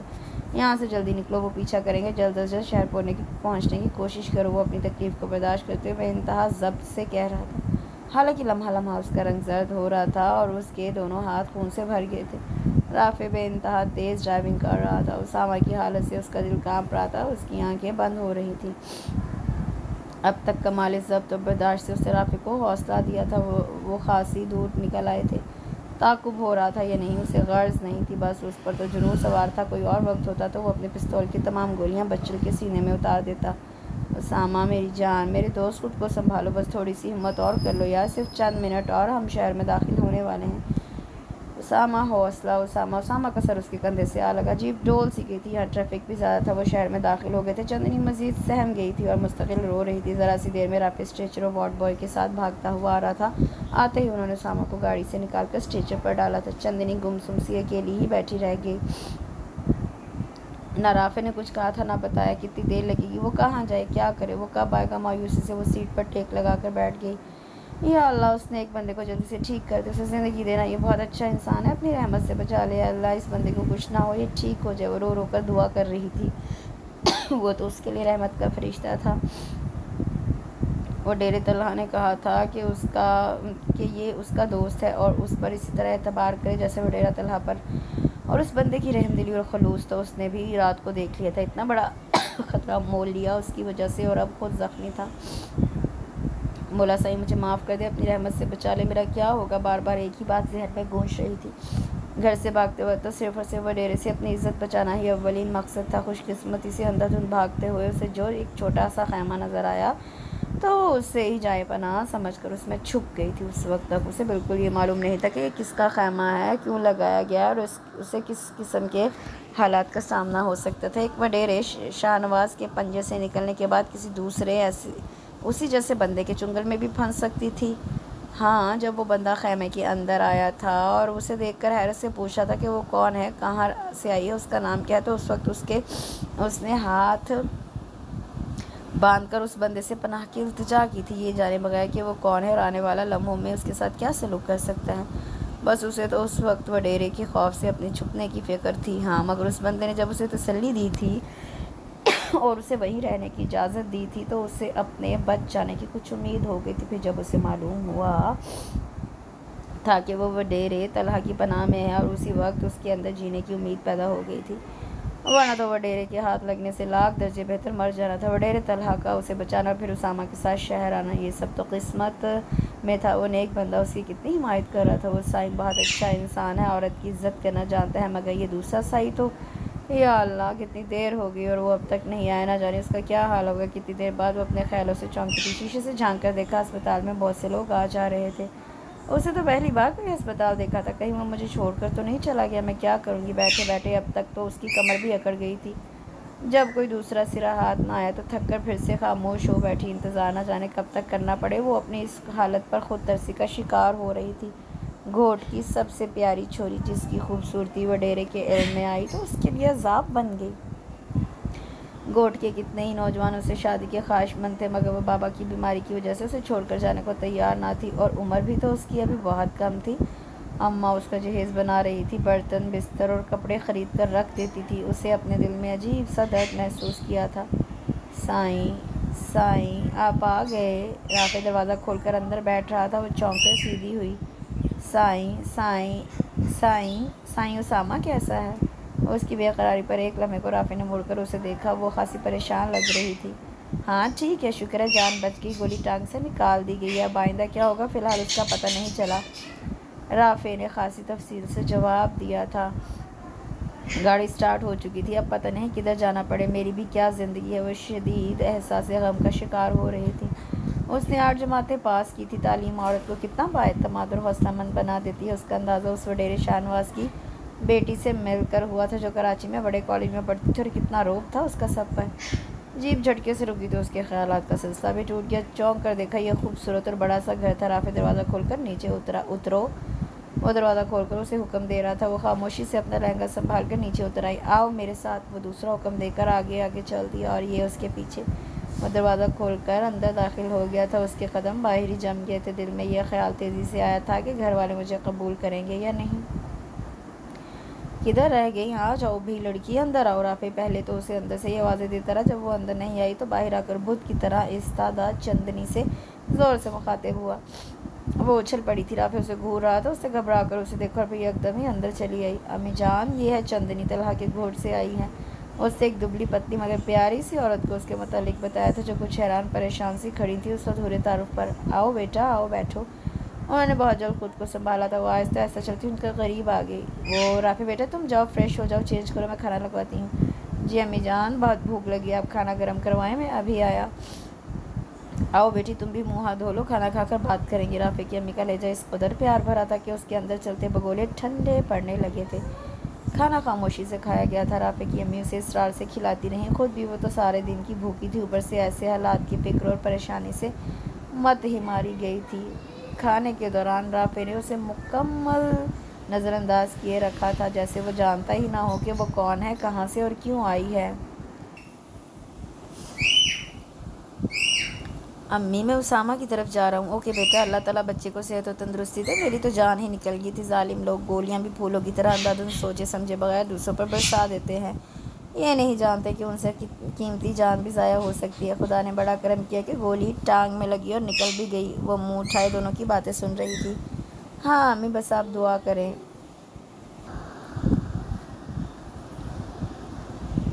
राफ़े कुछ फ़िक्रमंद सा लगा। अल्लाह बेहतर करेगा बेटे, मैं तुम्हारे साथ ही चलती, मगर अब खैर कल ज़रूर जाऊँगी। उन्होंने उसे देख कर कहा था। ओके, अल्लाह हाफिज़। वो बाहर चला गया था और उसकी अम्मी उसकी तरफ पलटी थी। हाँ बेटी, आराम करना है तो आओ, तुम्हें कमरा दिखा दूँ। नहीं अम्मा शुक्रिया। वो अब भी सहमी हुई बैठी थी। आराम से बैठो बेटी, मुझे बताओ तुम कौन हो और यहाँ मेरा मतलब है राफ़े के साथ। वो उनका मतलब समझ रही थी, इसलिए उसने आहिस्ता आहिस्ता ने तमाम बात बता दी। ओह, ये तो बहुत अफसोसनाक बात है, जुल्म है भाई, शुक्र है तुम यहाँ आ गई हो। वैसे उसामा बहुत अच्छा नेक दिल लड़का है, उसका जी चाहा उनकी बात की तस्दीक करे, मगर खामोश हो गई। कोई फ़िक्र की बात नहीं बेटी, तुम यहाँ मेरे पास बिल्कुल महफूज हो। मैं समझूंगी मेरी 2 नहीं 3 बेटियाँ हैं, उनकी फ़्राक दिली पर उसका जी चाहा निसार हो जाए। अम्मा, वो कहते हुए हिचकिचाई थी। हाँ बेटी बोलो, कुछ चाहिए? नहीं, आप जब उसामा साई के पास जाना मेरे को भी ले जाना। हाँ हाँ क्यों नहीं, मगर पहले नहाकर कपड़े तब्दील कर लो। नादरा के कुछ सूट यहाँ पड़े हैं, मैंने बाथरूम में एक जोड़ा रख दिया है, तुम्हारे नाप का ही है। उन्होंने उसके घाघरे को देखा, शीशी और डोरी के काम से भरा हुआ था मगर मैला हो रहा था। थर के इलाके का रवायती लिबास जो वो टीवी वगैरह में देखती थी। बहुत अच्छा, वो ताबेदारी से कहकर बाथरूम में घुस गई। शलवार कमीज़ में उसे उलझन तो बहुत हो रही थी क्योंकि पहली दफ़ा ही पहना था, मगर फिर भी आईने में उसे अपना आप बहुत अनोखा पुरकशिश लगा था। शाम को राफ़े आया तो उसे देखकर बुरी तरह ठिठक गया। फिरोज़ी लॉन के सूट में सलीके से सवारे बाल, निखरी साफ सुथरी, वो कतई नहीं पहचानी जा रही थी कि उसने सर झटका। अम्मी चले, वो फ़ौरन अम्मा की तरफ मतवज्जा हुआ था। हाँ बेटा आओ चंदनी, उन्होंने उससे कहकर कदम आगे बढ़ाए, मगर चंदनी का पहला कदम ही हवा में मुअल्लिक हो गया था। ये कहाँ अम्मी? राफ़े के माथे पर बल थे। बेटा ये भी उसामा की आदत को जाना चाहती है। मैंने कहा चलो। नहीं अम्मी, ये नहीं जाएगी। ये कैसे जा सकती है? इसकी वजह से उनका इकलौता बेटा अस्पताल में पड़ा है और आप कहती हैं ये वहाँ जाएगी उनके ज़ख्मों पर नमक छिड़कने के लिए। उसामा की अम्मी तो उसे कभी माफ़ नहीं करेंगी। धड़म धड़म जैसे ढेरों मलबा उसके ऊपर आ पड़ा था। राफ़े का लहजा जहरीला और इंतहाई हद तक का मेज़ था। उसके अंदर सैलाब ठाटे मारने लगा, आंखें छलक जाने को बेताब। बेटा ये सब तो तकदीर के खेल है, इसमें इस बेचारी का क्या कसूर? बेचारी, इसकी वजह से उसे गोली लगी, उसे बचाने के लिए वो ज़ख्मी हो गया। मेरा तो जी, उसके जबड़े की हड्डियाँ ज़ब्त से उभर आई थी। राफ़े, उसकी अम्मी ने उसे डांट कर खामोश करवाया। वो तो शुरू घड़ी से उसके ख़िलाफ़ था और फिर उसामा को गोली लगना, वो उस वक्त ख़ुद को बहुत बड़ा मुजरिम महसूस कर रही थी। वो और उसकी अम्मी दोनों जा चुके थे। हाँ हाँ देख लेना, मेरी बेटी बड़ी बागवान है। ये तो चांदनी है। चांदनी, चांदनी का मतलब जानती हो? रोशनी, उजाला हो जाए। जब ये घर में होती है तो फिर अगले घर में उजाला क्यों ना होएगा? और बुरी तरह शर्मा जाती थी। बाबा और अम्मा भी बस यूँ ही बातें करते थे। वो अपने बाबा और अम्मा की आँख का तारा थी, इकलौती जो थी। हर बात उसी से शुरू होकर उसी पे ख़त्म। उसके एतराज़ पर बाबा कहते थे, तेरे सिवा कौन है हमारा जो हम उसकी बात करें, उसके बारे में सोचें। हमारी सुबह भी तू, शाम भी तू। और उसका सर फ़ख्र से तन जाता था और अब हवादस से ज़माना के सबब वो यहाँ पहुँची थी। जब बाबा उस शाम को आया था तो कितना परेशान था, चाल में लड़खड़ाहट, कंधे झुके हुए, सर के बाल बुरी तरह बिखरे थे। वो आते ही आ भरकर चारपाई पे ढेर हो गया था। ना हमेशा की तरह अम्मा के सलाम का जवाब दिया, ना मुस्कुराकर उसके सर पर हाथ रखकर सदा खुश रहने की दुआ दी, ना उसके हाथ से पानी पकड़ा। वो एकदम ही अपनी उम्र से बहुत बूढ़ा लग रहा था। बाबा खैरियत? क्या हुआ बाबा बताओ ना, तबीयत तो ठीक है ना? वो तो जैसे तड़प ही गई थी। अम्मा भी बाबा की हालत देखकर करीब चली आई थी। कुछ नहीं हुआ, जा अम्मा तू मानी खा ले जा। बाबा ने खुद को उनकी हालत के पेश नज़र संभालिए। नहीं बाबा, क्या बात हो गई है? मेरे को बताओ ना बाबा, अल्लाह के वास्ते। उसके ज़िद्दी अंदाज पर बाबा ने उसका हाथ झटक दिया। जा चली जा, मेरे सामने से दूर हट जा। इससे कहते हैं कबार पैदा ना हो, पैदा हो तो उसी वक्त मारो, तभी जान सुखी रह सकती है। हाँ हाँ मैं सच बोलता हूँ। अरे अब मैं कैसे तुझे वडेरे की हवेली भेज दूँ, कैसे? बाबा बेबसी से चीख उठा था। ये क्या कह रहा है तू, वडेरे की हवेली? अम्मा का रंग एकदम पीला हो गया था, वो भी दिल थाम कर चीखी थी। हाँ अभी वहाँ से आ रहा हूँ। वो बेगैरत बोलता है, मेरे बस का काम नहीं, मेरा कर्जा दे, नहीं तो चंदनी को हवेली भेजा कर काम करके तेरा हाथ बिठाएगी। साथ ही धमकी भी दी है कि 1 हफ्ते के अंदर अंदर मुझे 5,000 रुपया दे दो, वरना मेरे को घोट से निकलवा देगा। उसकी नीयत ख़राब है। वो चारपाई के पाए को थाम कर वहीं गिर गई। तूने क्या कहा? अम्मा के बहुत देर बाद हवास बहाल हुए थे। क्या बोलता? मेरे पास क्या रखा है सिवाय उस बेटी के, मगर मैं उससे उस कुत्ते के हवाले नहीं करूँगा। हालात की संगीनी का उसे अच्छी तरह एहसास हो गया था। बिलाखिर बाबा ने आखिरी फैसला कर लिया। गोट की जो लड़की भी हवेली जाती थी उसके घर वाले उसको अपने लिए मुर्दा समझ लेते थे। वो कभी हवेली से बाहर नहीं आती थी, ना जाने वहाँ ही दफन कर दी जाती थी। उस लड़की का कोई नाम लेना भी गवारा नहीं करता था, ना कोई उससे मिलने जाता था, ना वो मिलने आती थी। रात को वो लेटे हुए थे जब बाबा के दोस्त जावल ने बाबा को आवाज़ दी थी। बाबा बाहर चला गया था। अम्मा ने तेज़ी से अपनी चारपाई छोड़ दी थी। चंदनी, चंदनी उठ, तेरा बाबा बाहर गया है, तू भाग ले, पिछली खिड़की से भाग जा। वो हैरान रह गई। अम्मा तू सवाल ना कर, तेरा बाबा आज रात तुझे कत्ल कर देगा। उसने फैसला कर लिया, वो तुझे हवेली नहीं भेजेगा। जा तू भाग जा, हो सकता है तेरी जान बच जाए। घोट से निकलकर साथ वाले घोट में अदम मिट्ठन के पास चली जाना। उसकी बहन शहर में रहती है, वो तुझे ज़रूर बचा लेगा, मगर तू यहाँ से भाग जा चंदनी, भाग जा। अम्मा की बात पर वो बेहद हैरानी और परेशानी से सुन रही थी। उसके सर पर तो बम फटा, बाबा उसे कत्ल कर देगा। चल चल आ। अम्मा ने उसे तकरीबन घसीटा था। पिछली उताक में एक खिड़की थी जो गली में खुलती थी। अम्मा ने खिड़की खोलकर उसे देखा, फिर यकदम गले लगा लिया। जा मेरी बच्ची, अल्लाह साईं के हवाले किया तुझे, वो तेरी हिफाजत करे, जा जल्दी कर। अम्मा ने उसे यकदम खुद से अलग किया। वो बुरी तरह रो रही थी। अब उसे एहसास हो रहा था कि आने वाले वक्त में क्या हो सकता था। या बाबा कत्ल कर देगा या वडेरे की कैद मिल जाएगी। जान और इज़्ज़त सभी को अजीज़ होती है। उसने पानी की चादर के पार धुंधली धुंधली अम्मा की सूरत देखी और खिड़की से कूद गई थी। अंधाधुंध भागते हुए बेहद खौफज़दा थी, मगर चौकन्नी भी। घोट से बाहर निकलने का रास्ता पर खैरियत कट गया था। रात के वक्त वो तन्हा कुत्ते के भौंकने से डरकर अम्मा से लिपट जाने वाली उस वक्त किसी भी चीज़ से लापरवाह महज जान बचाने के लिए भाग रही थी। चांदनी रात थी, इसलिए रास्ते में किसी के भी देख लिए जाने का ख़तरा था। वडेरे के ख़ास मुलाजमों ने उसे भागते हुए देख लिया था। उसे उस मौत की खामोशी में भी उसका शोर सुनाई दे रहा था। वो बुरी तरह खौफज़दा हो गई थी। उसे सिर्फ एक ही ख्याल आया था, शायद लोग उसे पकड़ने के लिए उसके पीछे भाग रहे हैं। वो और तेज़ी से भागने लगी थी। अब तो जीप की आवाज़ भी कानों में आने लगी थी और उस वक्त उसे दूर से आग सी रोशन नज़र आई। वो उसी तरफ भाग पड़ी और वहाँ करीबी छोटे से खैमे पर नज़र पड़ी तो लगा यही पनाहगाह बचा सकती है। वो बेहद खामोशी से अंदर घुसकर बैठ गई। ये लोग शिकारी लगते थे। एक प्लास्टिक का बड़ा सा थैला, बंदूक, कुछ बर्तन। वो दुबक कर बैठी हुई थी। फिर उसने जीप रुकने की आवाज़ सुनी और उन सब की गुफ्तगू वडेरा तलहा का सुनकर काफ़ी हौसला हुआ। फिर उसामा की तसल्ली उसे मज़ीद बहादुर बना गई, वरना तो शायद ना जाने क्या अंजाम होता। बाबा उसके गले पर कुल्हाड़ा चला देता या वडेरा उसकी इज्जत को अपनी हवस की छुरी से ज़िबा कर देता। अम्मा ने मुझे बचा लिया और अम्मा, बाबा के साथ क्या हो रहा होगा? खुदाया, ये सब क्या हो गया? कैसे सब कुछ बदल गया? मैं तो अम्मा बाबा से एक घंटा भी अलग नहीं रहती।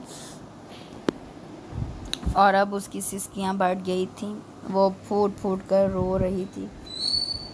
जब राफे ने उसे देखा, लम्हा भर को अपनी ज़्यादतियों का बुरी तरह एहसास हुआ। क्यों उसे डांटा? उसामा की बर्बादी का मौरद इल्ज़ाम ठहरा कर जो कुछ उसे कहा, यकीनन उसका दिल दुखा होगा। ये तो खुद काबिल रहम है। उसे तो मालूम वो वडेरा यहाँ भी आ गया है और उसने उसामा और उस पर उनके घोट की लड़की को ज़बरदस्ती अगवा करने और हब्स से भेजा रखने का इल्ज़ाम लगाया है। राफ़े बेहद परेशान था। अब तक तो उसामा को उसने उसकी तबीयत की वजह से कुछ नहीं बताया था। ज़ोयला की हालत अलग ख़राब थी। इकलौता कज़न और उसकी मोहब्बत, ना इजहार, ना इकरार, ना हाँ ना ना, मगर फिर भी दिल को यकीन वासिक था कि वो अपना है। घर में एक दो बार बड़ों ने दोनों के इस रिश्ते की बात भी की थी और तब से वो उस पर इस्तेहकाक भी रखने लगी थी। वडेरे की वजह से नया मसला खड़ा हो गया था। तलहा और उसके बाबा पर मुखालफत और सियासी रकाबतबाजी की बिना पर मुजरमों की पुश्ते पनाही का इल्ज़ाम लगाया गया था। उस सूरत हाल ने सभी को फिक्रमंद कर रखा था। अब उनके पास एक ही रास्ता था, चंदनी की वापसी, मगर उस पर उसामा समेत कोई भी मुत्तफिक नहीं था। ज़ोयला ने अपनी NGO के फ़ोरम पर उस मसले को हल करने के लिए आवाज़ उठाने का फ़ैसला किया था। ये लड़की किस कदर बेखबर है तमाम बातों से, अब उसे क्या बताऊँ, मगर बताना तो है। वो सोचता हुआ आगे बढ़ाया। ज़ोयला को मिलवाना था। उसामा ने भी उसे बुलवाया था। मिलजुल कर लाइहा अमल तय करना था।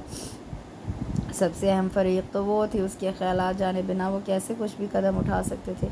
कल कला को अदालत में बयान ही बदल डाले। उनकी तो मेहनत और हमदर्दी सब पर पानी फिर जाएगा। साईं आप मालिक हो मेरे, आपने मेरी जान बचाई, मेरी इज़्ज़त बचाई। आप जो बोलेगा मैं वो बोलूँगी, वो ही करूँगी। साईं जो करने को आप बोलेगा। आप बहुत अच्छा है साईं, बहुत अच्छा। उसने इस कदर भरपूर यकीन उन्हें दिलाया था कि सभी को इत्मीनान हुआ था। आज ही वो उसे उसामा के यहाँ लाया था और वो उसामा को बेड पर लेटे देखकर रोते हुए उससे कह रही थी, साईं मुझे माफ़ कर दे साईं, मेरी वजह से तेरी ये हालत हुई। वो गोली मुझे लग जाती। मुझे ज़ोयला बहुत गौर से उसे देख रही थी। लड़की कम उम्र थी और बहुत पुरकशिश भी। अरे ये क्या कर रही हो पागल लड़की, मेरी किस्मत में ये ज़ख़म था, तुम्हें कैसे लग जाता। चलो इधर कुर्सी पे बैठो, आराम से साफ़ करो। जोयला उसे उठाओ। जोयला ने आहिस्ता से कंधों से थाम कर उसे कुर्सी पर बिठा दिया था। साईं मेरे को राफ़े साईं ने सब बता दिया। अब मेरे बड़े मेरे मोहसिन आप हो, आप जो कहोगे मैं वहीं कहूँगी। साईं मेरे को इतना बता दें, मेरा बाबा और अम्मा ज़िंदा है ना।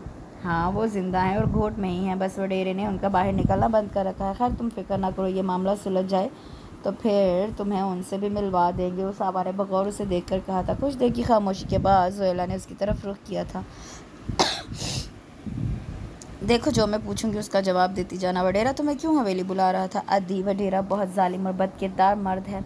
वो गोट की मासूम और जवान छोकरियों को हवेली में खिदमत के लिए बुलाता है, उनके घर वालों को डरा धमका कर, और जो छोरी एक बार हवेली दाखिल हो जाती है दोबारा कभी बाहर नहीं निकलती।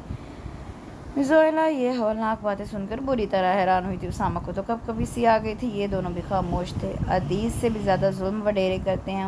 उनकी तो अपनी जेलें हैं जहाँ सारे गलत काम होते हैं। वडेरा अपने खिलाफ बोलने वाले को ऐसी सज़ा देता है कि दोबारा कोई बहादुर सूरमा जुर्रत ही नहीं करता। सुना तुमने जोयला, ये है असल कहानी और असली काम। तुम लोग अपनी NGOs चलाने के लिए औरत और उसके हकूक़ और उसके नाम नहाद आज़ादी का ववेला मचाते रहते हो। हालांकि जिस औरत के हकूक़ की बात तुम लोग अपने 5 स्टार होटलों के सेमिनारों में फॉरेनर्स के सामने करते हो, उसे तो पहले ही बहुत ज़्यादा हक और आज़ादी मिली हुई है। उसामा जज्बात से सूख चेहरा लिए मुसलसल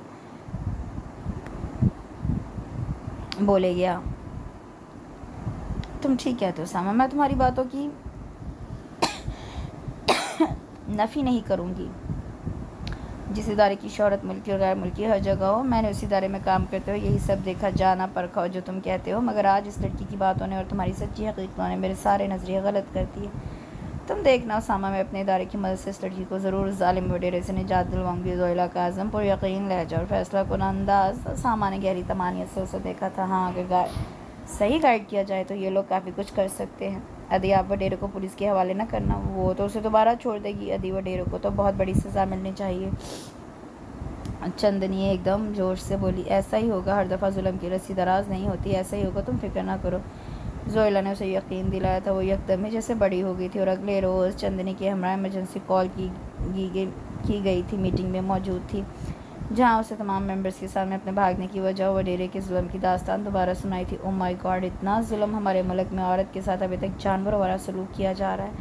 मर्द औरत को पता नहीं कब पाँव की जूती समझने की बजाय एक इंसान और अपने हम रुतबा समझेगा। उसकी तमाम रुदात सुनकर बहुत दुख से कहा था। वाकई बहुत ज़्यादती, औरत ना हुई भेड़ बकरी हो गई जिसकी ना अपनी हैसियत है ना कोई रुतबा। मगर हम उस सिलसिले में क्या कर सकते हैं। एक मसला तो नहीं, सिंध, सरहद, पंजाब, बलूचिस्तान, चारों सूबों में ही वडेरे, सरदार, चौधरी और ख़ान मौजूद हैं। फिर उस एक केस के लिए क्या क्या किया जा सकता है। मिसेस करमानी की बात पर उसने हैरत से उनकी सर्द महरी लापरवाही को देखा। कितना आम सा लहजा था उनका। उन्होंने सारे इलमनाक किसी को अहमियत ही ना दी थी। कमाल है मैडम, हम बहुत कुछ कर सकते हैं। हमारी तंजीम का बुनियादी मकसद ही औरत और उसकी आज़ादी है। और उस औरत से ज़्यादा मजलूम और हकदार कौन होगा। उसे आज़ादी दिलाकर तो हम अपने असूलों पर पूरा उतर सकते हैं। उसने चेयरपर्सन मिसेस किरमानी को मुखातिब करके कहा था। देखो, हम तक अब सिर्फ शहरी औरतों के लिए यही काम करते रहे हैं, मगर कोई ऐसा केस हैंडल नहीं किया। मेरा ख्याल है इस केस से हमें बहुत अच्छी रेपो मिल सकती है और हमारा इमेज भी अप होगा, बल्कि इस मसले को मीडिया पर हाईलाइट करके हम फॉरेन कंट्रीज़ की तवज्जो भी हासिल कर सकते हैं। मिसेस किरमानी की कारोबारी जहनत पर उसका जी चाह के पुरशफ़ीक़ नरम दिल हसास नकाब को खींच फेंके। Yes madam, you are right, this is very good idea. Mrs Shadu थी ही चेयरपर्सन की खास चमची। जोयला को उस वक्त खुद पर शदीद गुस्सा आ रहा था। उन सब के साथ उसने इतने माँ कैसे गुजार लिए। इतनी सस्ती सोच, ऐसा अमियानापन, किसी की मजबूरी बेबसी को अपने फ़ायदे के लिए कैश करवाया कैसे जा सकता है। चन्नी तो खामोश बैठी थी। उनकी अंग्रेज़ी में गुफ्तगू को क्या समझ सकती थी। उसामा कितना सच कहता था। वो ही उसकी बातों का बुरा मानती थी कि वो उस पर और उसके ऑर्गेनाइजेशन पर तनकीद करता है। कल तुम प्रेस वालों को बुला लो और जोयला डियर, कल तुम भी इस लड़की समेत 5 बजे यहाँ पहुँच जाना। हम इस मामले को आला सतह तक उठाएंगे। उस लड़की की हर मुमकिन मदद की जाएगी। उसे दोबारा वडेरे के हवाले करने का सवाल ही पैदा नहीं होता। मिसेस करमानी ने उसे भरपूर तसल्ली दी थी और साथ ही अगला लाया अमल भी तैयार कर लिया था। ठीक है, अगर यूँ चंदी का मसला हल हो जाए हो जाने की उम्मीद है तो हमें क्या एतराज़, हमारा मकसद पूरा होना चाहिए, ख्वाह वो कुछ भी हो, कोई भी तरीक़ा अख्तियार करें। ज़ोला ने शाम को घर आकर तमाम बात उनके सामने कह दी थी और राफे के ख़्याल में मकसद चंदनी की रिहाई और वडेरे की गिरफ़्तारी था तो वो आला सतह पर ही मुमकिन था और इस सिलसिले में ज़ोला की ऑर्गेनाइजेशन बहुत हेल्पफुल हो सकती थी, ख्वाह वो अपनी पब्लिसिटी ही क्यों ना चाहते हों। हाँ, मगर इस तरह ये लड़की से प्रेस के सामने आना होगा, प्रेस वाले ना जाने क्या क्या बातें घड़ें, बल्कि साथ में हमें भी घसीट लेंगे। सोच लो, बहुत हंगामा हो जाएगा। उसामा का तज्जिया बिल्कुल दुरुस्त था। ज़ोला तो महज उसकी मदद करना चाहती थी, तभी उसे सदा के प्लेटफॉर्म पर ले गई थी, मगर उसे ये नहीं मालूम था कि अस्पतालों और गरीब बच्चों में एक एक सेब केला बांटते हुए टीवी कैमरों को मधु करने वाली मिसेस किरमानी भला इतने बड़े इश्यू को क्यों कैश नहीं करवाती। यार, हमारा क्या नाम, हमारा ताल्लुक ही नहीं बनता इससे। ज़ोला इस ऑर्गेनाइजेशन की रुकन है और इस तरह ये इस केस को इंट्रोड्यूस करवाना तो इसका काम है। इसमें अनोखा क्या है, फलाही कामों में तो पहले ही कितनी दफ़ा लावारिस बेवा और बेईमान औरतों को ये लोग मदद दे चुके हैं। इस तरह ये भी सही, ये इस तरह नहीं राफे, समझा करो ये हमारे घर रह रही है जबकि बाकी औरतें हमसे मुंसलिक नहीं थी। इस बात का बतंगड़ बन जाएगा, तुम्हारे बाबा तुम्हें उल्टा लटका देंगे। बच्चों सोच लो, सामान्य से डराया था, बाबा तो वाकई नहीं बख्शेंगे। अम्मी भी शायद इस बात को पसंद ना करें, तो फिर क्या करें। प्रॉब्लम्स तो होंगी सामा, ख्वाह पुलिस से मदद ली जाए या किसी और से। अकेले हम लोग कानून की मदद के बगैर कुछ नहीं कर सकते। बराह रास्त तुम इस सारे किस्से में इन्वॉल्व हो और इसमें मज़ीद इजाफा क्या हो सकता है। जब ये तय है कि उसे वापस नहीं करना तो फिर सोचना नहीं बल्कि अमल करना होगा। ज़ोला की बात दुरुस्त थी। इतने सारे मर्दों के हजूम में वो बेचारी बुरी तरह घबरा रही थी। बार बार ज़ोला का बाजू थामकर उसके पीछे छुपने की कोशिश कर रही थी और वो उसे हौसला तसल्लियाँ देकर फिर अपने साथ खड़ा कर लेती थी। इतने मर्द, औरतें, कैमरे की चकाचौंध, हिदायत, दुपट्टा ऐसे करो, यूं बैठो, ये बताओ, वो बताओ। मिसेस किरमानी ने भी तो जैसे सारे अखबारात के रिपोर्टर्स को बुलवा लिया था और इसी लिहाज से भांत भांत के सवालात। ये बताएं मिस ज़ोला, इस लड़की को घोट नवाज सचल से यहाँ लेकर कौन आया था। मेरे कज़न। उस सवाल पर उसने उलझकर जवाब दिया। वो वहाँ क्यों गए थे? वो वहाँ शिकार के लिए जाते हैं। वो उनका मतलब समझ रही थी, सो किसी इश्तियाल के बगैर नॉर्मल थी। देखिए, हमारी ऑर्गेनाइजेशन इस मजबूर लड़की को भरपूर सपोर्ट करेगी क्योंकि हमारा मोटो सदा है औरत की आवाज़ पुकार और औरत की पुकार पर उसे तहफ़्फ़ुज़ देना हमारा फ़र्ज़ है। मैं हाई लेवल पर बात कर रही हूँ। अगर इसके साथ इंसाफ ना हुआ तो मैं पूरी दुनिया को उन मज़ालिम के बारे में आगाह करूँगी। मैं आला हुकाम से कहूँगी कि उस लड़की को वडेरे के चुंगल से छुड़ाने के लिए फ़ौरी एक्शन लें। मिसेस किरमानी की धुआंधार तकरीर सभी गौर से सुन रहे थे और फिर कुछ ही देर बाद चाय सर्व होने का ऐलान किया गया तो सब टी बार की तरफ चल दिए। अदी चलो, खुदा के वास्ते अदी यहाँ से निकलो, मेरा सांस बंद हो जाएगा। उसने मजबूती से उसका हाथ थाम रखा था। वो सख्त घबराई थी। ओके फिक्र मत करो, चलते हैं, बल्कि मैं मैडम को बता दूँ, फिर चलते हैं, आओ। उसकी हालत के पेश नज़र उसने भी जाने का इरादा कर लिया। फिर वो मिसेस किरमानी से इजाज़त लेकर वहाँ से लौट आई थी। हालांकि वो भी आने नहीं दे रही थी, मगर उसकी दरख्वास्त पर मान गई। क्या बकवास है, ये अखबार वाले दिन ब दिन बढ़ते ही जा रहे हैं। उस लड़की की वजह से हमारे पूरे ख़ानदान की इज़्ज़त नीलाम होकर रहेगी। ओ गॉड, हर रोज़ वजाहतें, हर रोज़ इल्ज़ामात। मैं तो किसी को मुँह दिखाने के लायक नहीं रहा। बुलंद हौसला फ़ारूक डंवाल आज ही उठे थे, का साथ दिया था। उसकी हौसला अफजाई की थी। ज़ख्मी होने का दुख भी बहुत था मगर मकसद नेक था। बेगम को भी वक्तन फ़वक्तन समझाते रहे थे, मगर उन सब बातों के बावजूद जब से यह किस्सा अखबारों की जीनत बनने लगा था वो खासे परेशान थे। अब तो हद ही हो गई थी। बेगम फ़ारूक के हाथ में चाय का कप लरजने लगा। उसामा भी बुरी तरह ठटका था। बाबा ने अखबार रोल करके बहुत बुरी तरह गुस्से से मेज़ पर फेंक दिया था। यकीनन कोई बड़ी खबर, बल्कि बहुत बुरी। गोरडोनों से आने वाली लड़की चंदनी के वडेरा तलहा और उसके दोस्त से पुराने और नाजायज़ मरासिम का इंकशाफ। शह सुर्खी पट कर ही वो झटका खाकर सीधा हुआ था। लानत है ऐसी सहाफ़त पर। इस पेशे की तक़द्दस गंदगी में हाथ डालने से छींटे ज़रूर पड़ते हैं। अव्वल रोज़ से मैं इस लड़की की यहाँ आमद और उसकी हिमायत के मुखालिफ थे। मेरा एतराज़ तुम्हें बुरा लग रहा था। देख लिया, अब ये होता है नतीजा। तुम किस किस का मुँह बंद करोगे? लोग समझते हैं जब कुछ छप रहा है तो सच ही होगा। वो चुपचाप सुन रहा था। उस राह पर बहुत दफ़ा तुम्हारे अपने तुम्हें भटकाएंगे। तुम्हें अपनों और गैरों की मुखालफत का सामना करना पड़ेगा। कदम कदम पर मुश्किलात और रुकावटें आएंगी। देख लो, ये बहुत बड़ा बोझ, बहुत बड़ी जिम्मेदारी है। तुम्हारे कदम कभी भी किसी भी वक्त डगमगा सकते हैं। तब ये सोच लेना, तुम्हारे कदम जहाँ भी उखड़े उस लड़की की ज़िंदगी की सांस उखड़ जाएगी। तलहा ने चंदनी को वापस ना करने के फैसले पर कहा था। उसने कितने शिद्दत से तलहा की बात की नफ़ी की थी कि वो उसकी घोट वापस भिजवा दें तो तमाम तर मुश्किलात हल हो सकती है। और उसने कहा था हरगिज़ नहीं, वो कभी इस स्टेज पर उसे वापस भेजने की हिमाकत नहीं करेगा। मगर हालात दिन ब दिन ख़राब होते जा रहे थे। पुलिस ने चंदनी को दारुल अमान भिजवा दिया था कि उस पर अगवा का मुकदमा था, और जिन पर अगवा का मुकदमा वो लोग अगवा होने वाले को कानूनन अपने पास नहीं रख सकते। जोएला भी इस सूरत हाल से परेशान थी। उसकी ऑर्गेनाइजेशन भी हर रोज़ चंदी की हिमायत में बयान देती थी। पुलिस अपनी भरपूर कोशिश के बावजूद वडेरे के खिलाफ कोई भी सबूत हासिल करने में नाकाम रही थी। बाबा साईं भी कोशिश कर रहे थे कि उसके करीबी राजदार साथी या नौकर को गवाही के लिए राज़ी कर लें, मगर ताहाल नाकामी थी। अगर चंदनी को वडेरे के हवाले कर दिया जाता तो वो भी मुलज़िम साबित हो जाता। फ़िलहाल तो उन दोनों को ही स्टेटस और हाई अप्रोच की वजह से कुछ राहत मिली हुई थी। मैं चंदी की तरफ से सदर से अपील कर रही हूँ। मुझे उम्मीद है कुछ ना कुछ हल ज़रूर निकल आएगा। मज़ीद पुलिस की मदद की उम्मीद फ़जूल है, और सदा वालों की तरफ से भी मुझे कोई हौसला अफजा रिस्पॉन्स नहीं मिल रहा। सिर्फ अपनी शोहरत और अपना मकसद इस किस्से को कैश करवाना चाहते हैं और लोग, इसलिए तो अंदर ही अंदर उसे हल करने की राह में रोड़े अटकाए जा रहे हैं। मैं उन सब की चाल को अच्छी तरह समझ गई हूँ।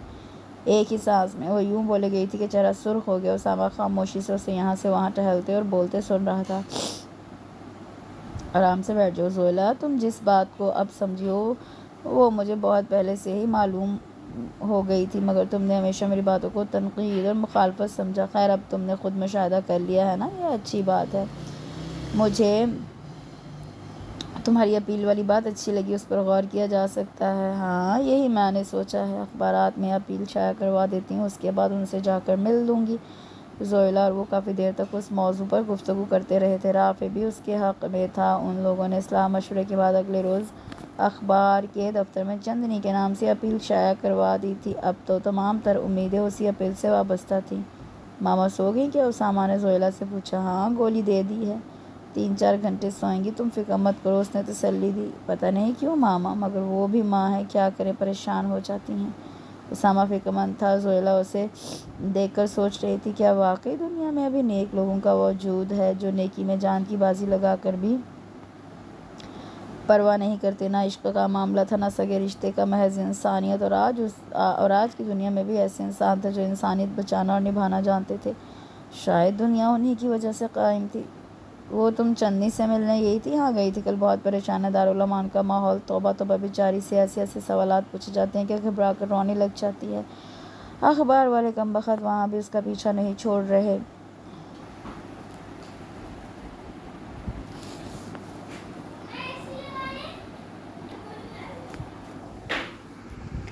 कल मैं गई तो एक घटिया सा बंदा आया हुआ था। उसकी तो मैंने खूब इज्जत अफजाई की कि खरी खरी सुनाई कि दुम दबाकर भाग निकला। शुक्र है केस अदालत में नहीं गया। ये लड़की तो इतनी कमज़ोर दिल है, बयान तक नहीं दे सकती।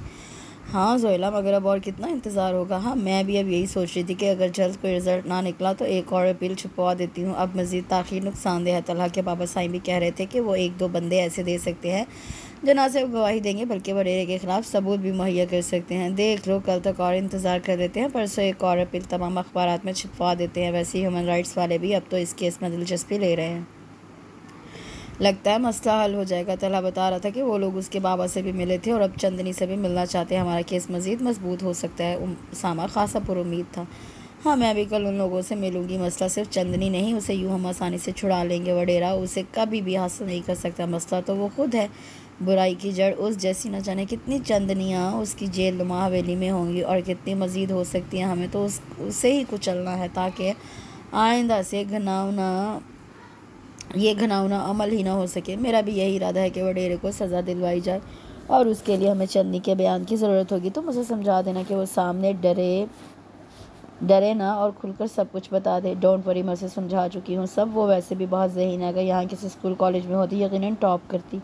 घोट का माहौल, घर के हालात, गुर्बत और ग़ुलामी, सब ने मिलकर उसकी सलाहियतों को दबाया हुआ है, वरना उसकी याददाश्त और ज़हानत बहुत ज़बरदस्त है। जो कुछ मैंने बताया था हर बार वही बोलती थी। जोएला खुले दिल से तारीफ़ कर रही थी। टैलेंट खुदा की देन है।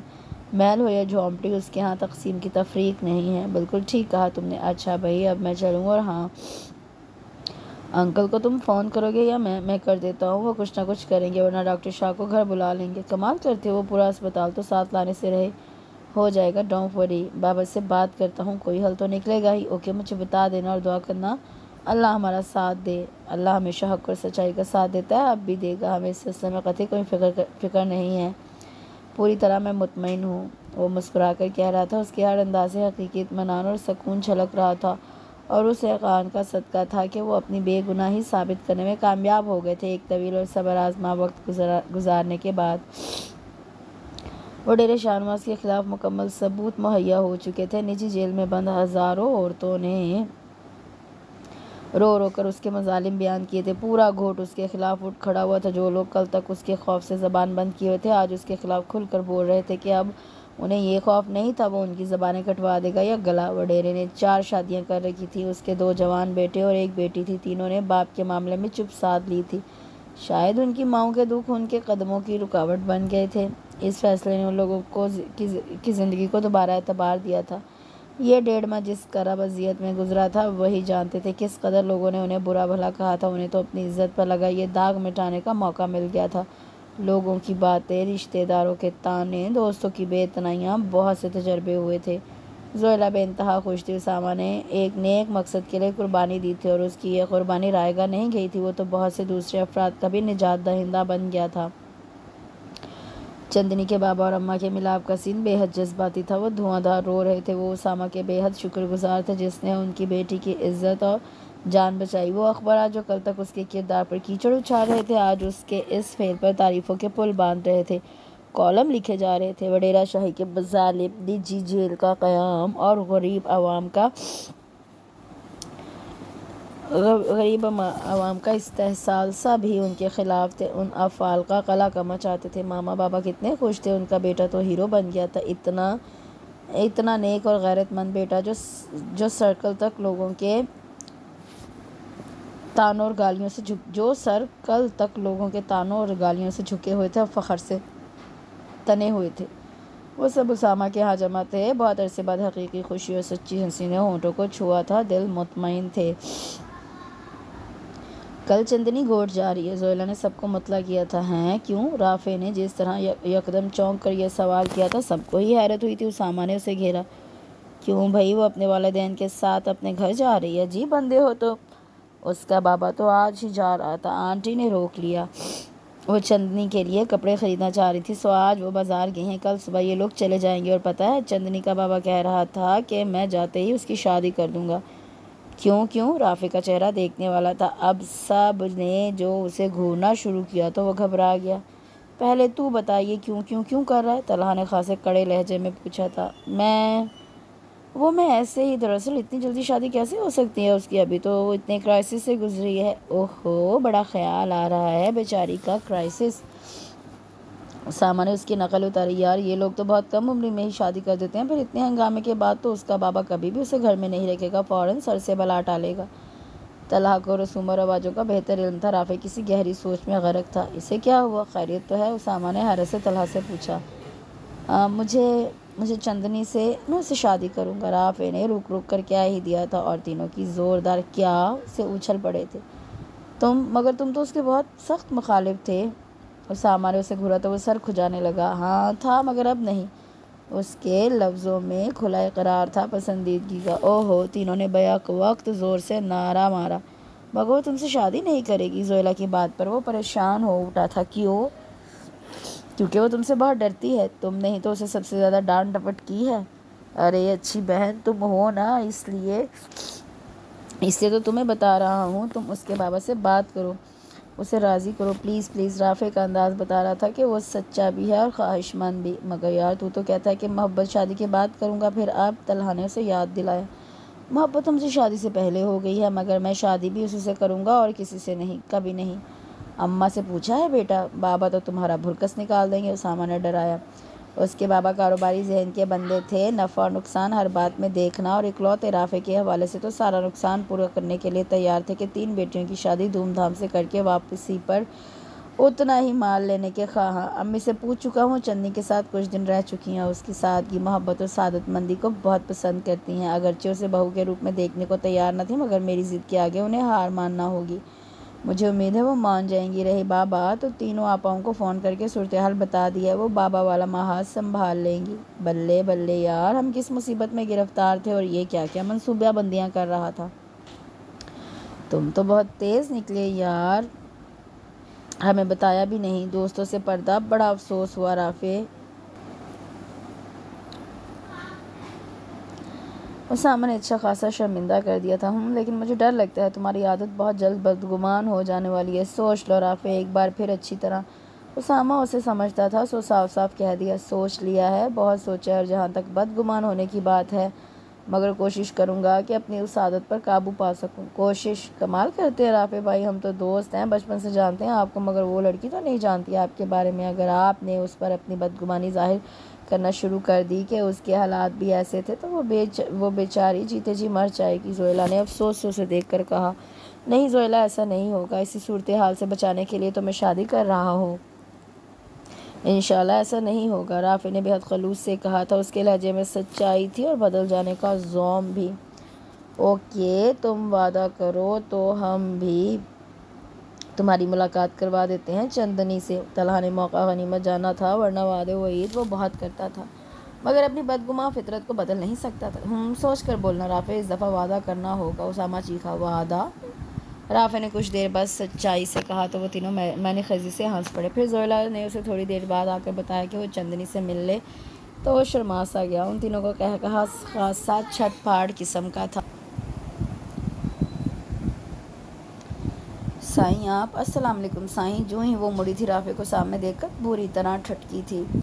साईं को देखते ही रूह फना हो जाती थी। राफे ने उसके तासरात से अंदाज़ा लगाया तो दिल ही दिल में शर्मिंदा सा हो गया। हाँ वालेकुम अस्सलाम चंदनी, तुम सुना जा रही हो घोट वापस? बात करने को बहाना तो चाहिए था ना। जी साईं, उसने सर झुकाए हुए ही जवाब दिया था। तुम खुश हो? वो बगौर उसे देख रहा था। सीधी शफाफ मांग, सलीके से बने बाल, फिरोजी लॉन के खूबसूरत सूट में वो कहीं से भी घोट सच्चर दिनों की चंदनी नहीं लग रही थी। उन दिनों में जोला के साथ रहकर उसे खासा तरीक़ा सलीका आ गया था। उसका पूरा एतमाद अंदाज उसे हैरान कर गया। उससे तो कभी तवज्जो ही नहीं की थी। जी साईं, बहुत खुश हूँ, अपने घर जाने से हर कोई खुश होता है। अम्मी से नहीं मिलोगी? उसने उसके मशवरे पर सर हिलाया। साईं, मिलना तो चाहती हूँ, मगर अभी वक्त नहीं है। आप मेरा सलाम बोल देना, कोई गलती हो तो माफ़ी दे दे।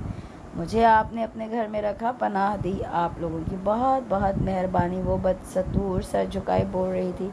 अच्छा, वाकई अगर तुम समझती हो कि हमें तुम्हें पनाह देकर मेहरबानी की है, तो एक काम करो, तुम ये एहसान उतार दो। वो खासे मूड में था। जी साईं, वो कतई नहीं समझी थी। एक तो उसका नरम लहजा, मोहब्बत भरा अंदाज, पहले से बिल्कुल मुख्तलिफ। देखो, अम्मी से तुम्हें मिलकर जाना होगा और वापसी का भी वादा करना होगा। किधर की वापसी साईं? वो हैरान थी, घबराई हुई भी। राफे का अंदाज, लबो लहजा, सभी कुछ तो बदला हुआ था। कहाँ तो गुस्से से आंखें निकाल कर धाड़ता, चिंगाड़ता, और कहाँ ये नर्म से खदोखाल और दोस्ताना लहजे वाला राफे। हमारे घर मेरा मतलब है कि तुम हमारे घर आना चाहोगी। उससे भी समझ में नहीं आ रहा था क्या बोले। जी साईं, क्यों नहीं आऊँगी? आपकी अम्मी बहुत अच्छी है, मेरे साथ बहुत प्यार करती हैं। उसकी मासूमियत काबिले दी थी। और मैं कैसा हूँ? उसके सवाल ने हैरत ज़दा कर दिया था। उसे मुँह उठाए बगौर देखने लगी। आप भी साईं बहुत अच्छी हो, मगर आप, वो कुछ कहते कहते रुकी। हाँ हाँ बोलो। आप गुस्से वाले हो साईं, डांटते बहुत हो। डरते डरते कह ही दिया। अरे अच्छा, अगर गुस्सा ना करूँ, डांटूँ ना, तो फिर तो आप बहुत अच्छे हैं, उसामा साई की तरह।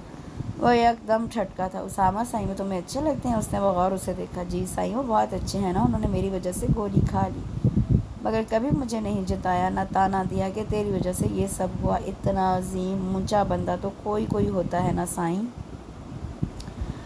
उसकी इस कदर तारीफ़ पर दिल में बदगुमानी की लहर उठी थी। वो तो था ही बदगुमानी पालने वाला, मगर उस वक्त मामला ज़िंदगी भर का था। अगर मैं, उसे समझ में नहीं आया क्या कहे। मैं तुमसे शादी करना चाहता हूँ चंदनी, उससे डायरेक्ट ही कह दिया। जी साईं, आप मुझसे? उसकी हैरत, हवास गुम हो गए। हाँ, तुम किसी और को पसंद तो नहीं करती हो? ये सवाल बेमौका तो था, मगर ज़रूरी भी था, वरना दिल में वसवसे सर उठाते रहते। नहीं साईं, मगर आपने ये क्यों पूछा? ऐसे ही, मैं तुम्हारे बाबा से बात करना चाहता हूँ, इसलिए पूछ लिया कि तुम्हारी कोई और पसंद या मर्ज़ी है तो बता दो। उसने सफाई से बात बदली। ना साईं, ना ही मुझे कोई पसंद है, ना ही मैं किसी के से इश्क विश्क करती हूँ। मैं तो साईं बहुत सादा और खरी थी। ये वडेरे वाले किस्से ने मुझे तबाह कर दिया। लोग अब कहाँ मुझ पर यकीन करेंगे, सब कुछ शक ही रहेगा। और राफे का दिल चाहा ज़मीन में गड़ जाए। उस लड़की ने बेहद मासूमियत से वो बात कह दी थी कि तमाम सवालों का जवाब उसमें छुपा था। ये मासूम सी लड़की कितनी हसास थी इज़्ज़त के मामले में। मुझे यकीन है तुम्हारा, मुझे यकीन है खुद पर, तुम भी यकीन कर लो, ये मेरा वादा है तुमसे। चंदनी को कुछ बातों की समझ आ रही थी, कुछ की नहीं। अलबत्ता ऐसा ज़रूर महसूस हो रहा था कि राफ़े साईं आज बहुत बदले बदले हैं और ख़ुद को बदलने का यकीन भी दिला रहे हैं। इससे बड़ी खुशनसीबी क्या हो सकती है कि एक बंदा तमाम तर खुलूस और प्यार से अपना आप उसे सौंप रहा था और यकीन भी दिला रहा था अपनी मोहब्बत का। राफ़े उसके चेहरे पर फैली शर्म आमेज़ मुस्कुराहट और सुर्खी को बगौर देखा। तो चलोगी ना मेरे घर मेरे साथ? उसका लहजा बेहद शौक था। उसने बस एक नज़र राफ़े को देखा था। साईं, वो रुकी नहीं, भाग गई थी अंदर, और उसके उसी एक लफ्ज़ में तमाम इकरार छुपा था। राफ़े ने इत्मीनान से सर उठाकर आसमान को देखा, जहाँ रोशन और चमकदार सितारे टिमटिमाते हुए उसकी खुशी पर ख़ुद भी रक़्से करना थे। इसके साथ ही यहाँ इस बेहद ही खूबसूरत से नावल का अख्तिताम होता है। कमेंट सेक्शन में मुझे ज़रूर बताइएगा कि आपको ये नावल कैसा लगा। इंशाल्लाह कल एक नए नावल के साथ हाज़िर होंगी। बहुत जल्द एपिसोडिक नावल स्टार्ट करने लगी हूँ, तो आपने अपना रिस्पांस वहाँ भी मुझे देना है। इंशाल्लाह वो भी काफ़ी लॉन्ग सा पढ़ के तो 2-3 पार्ट्स में ख़त्म करूँगी।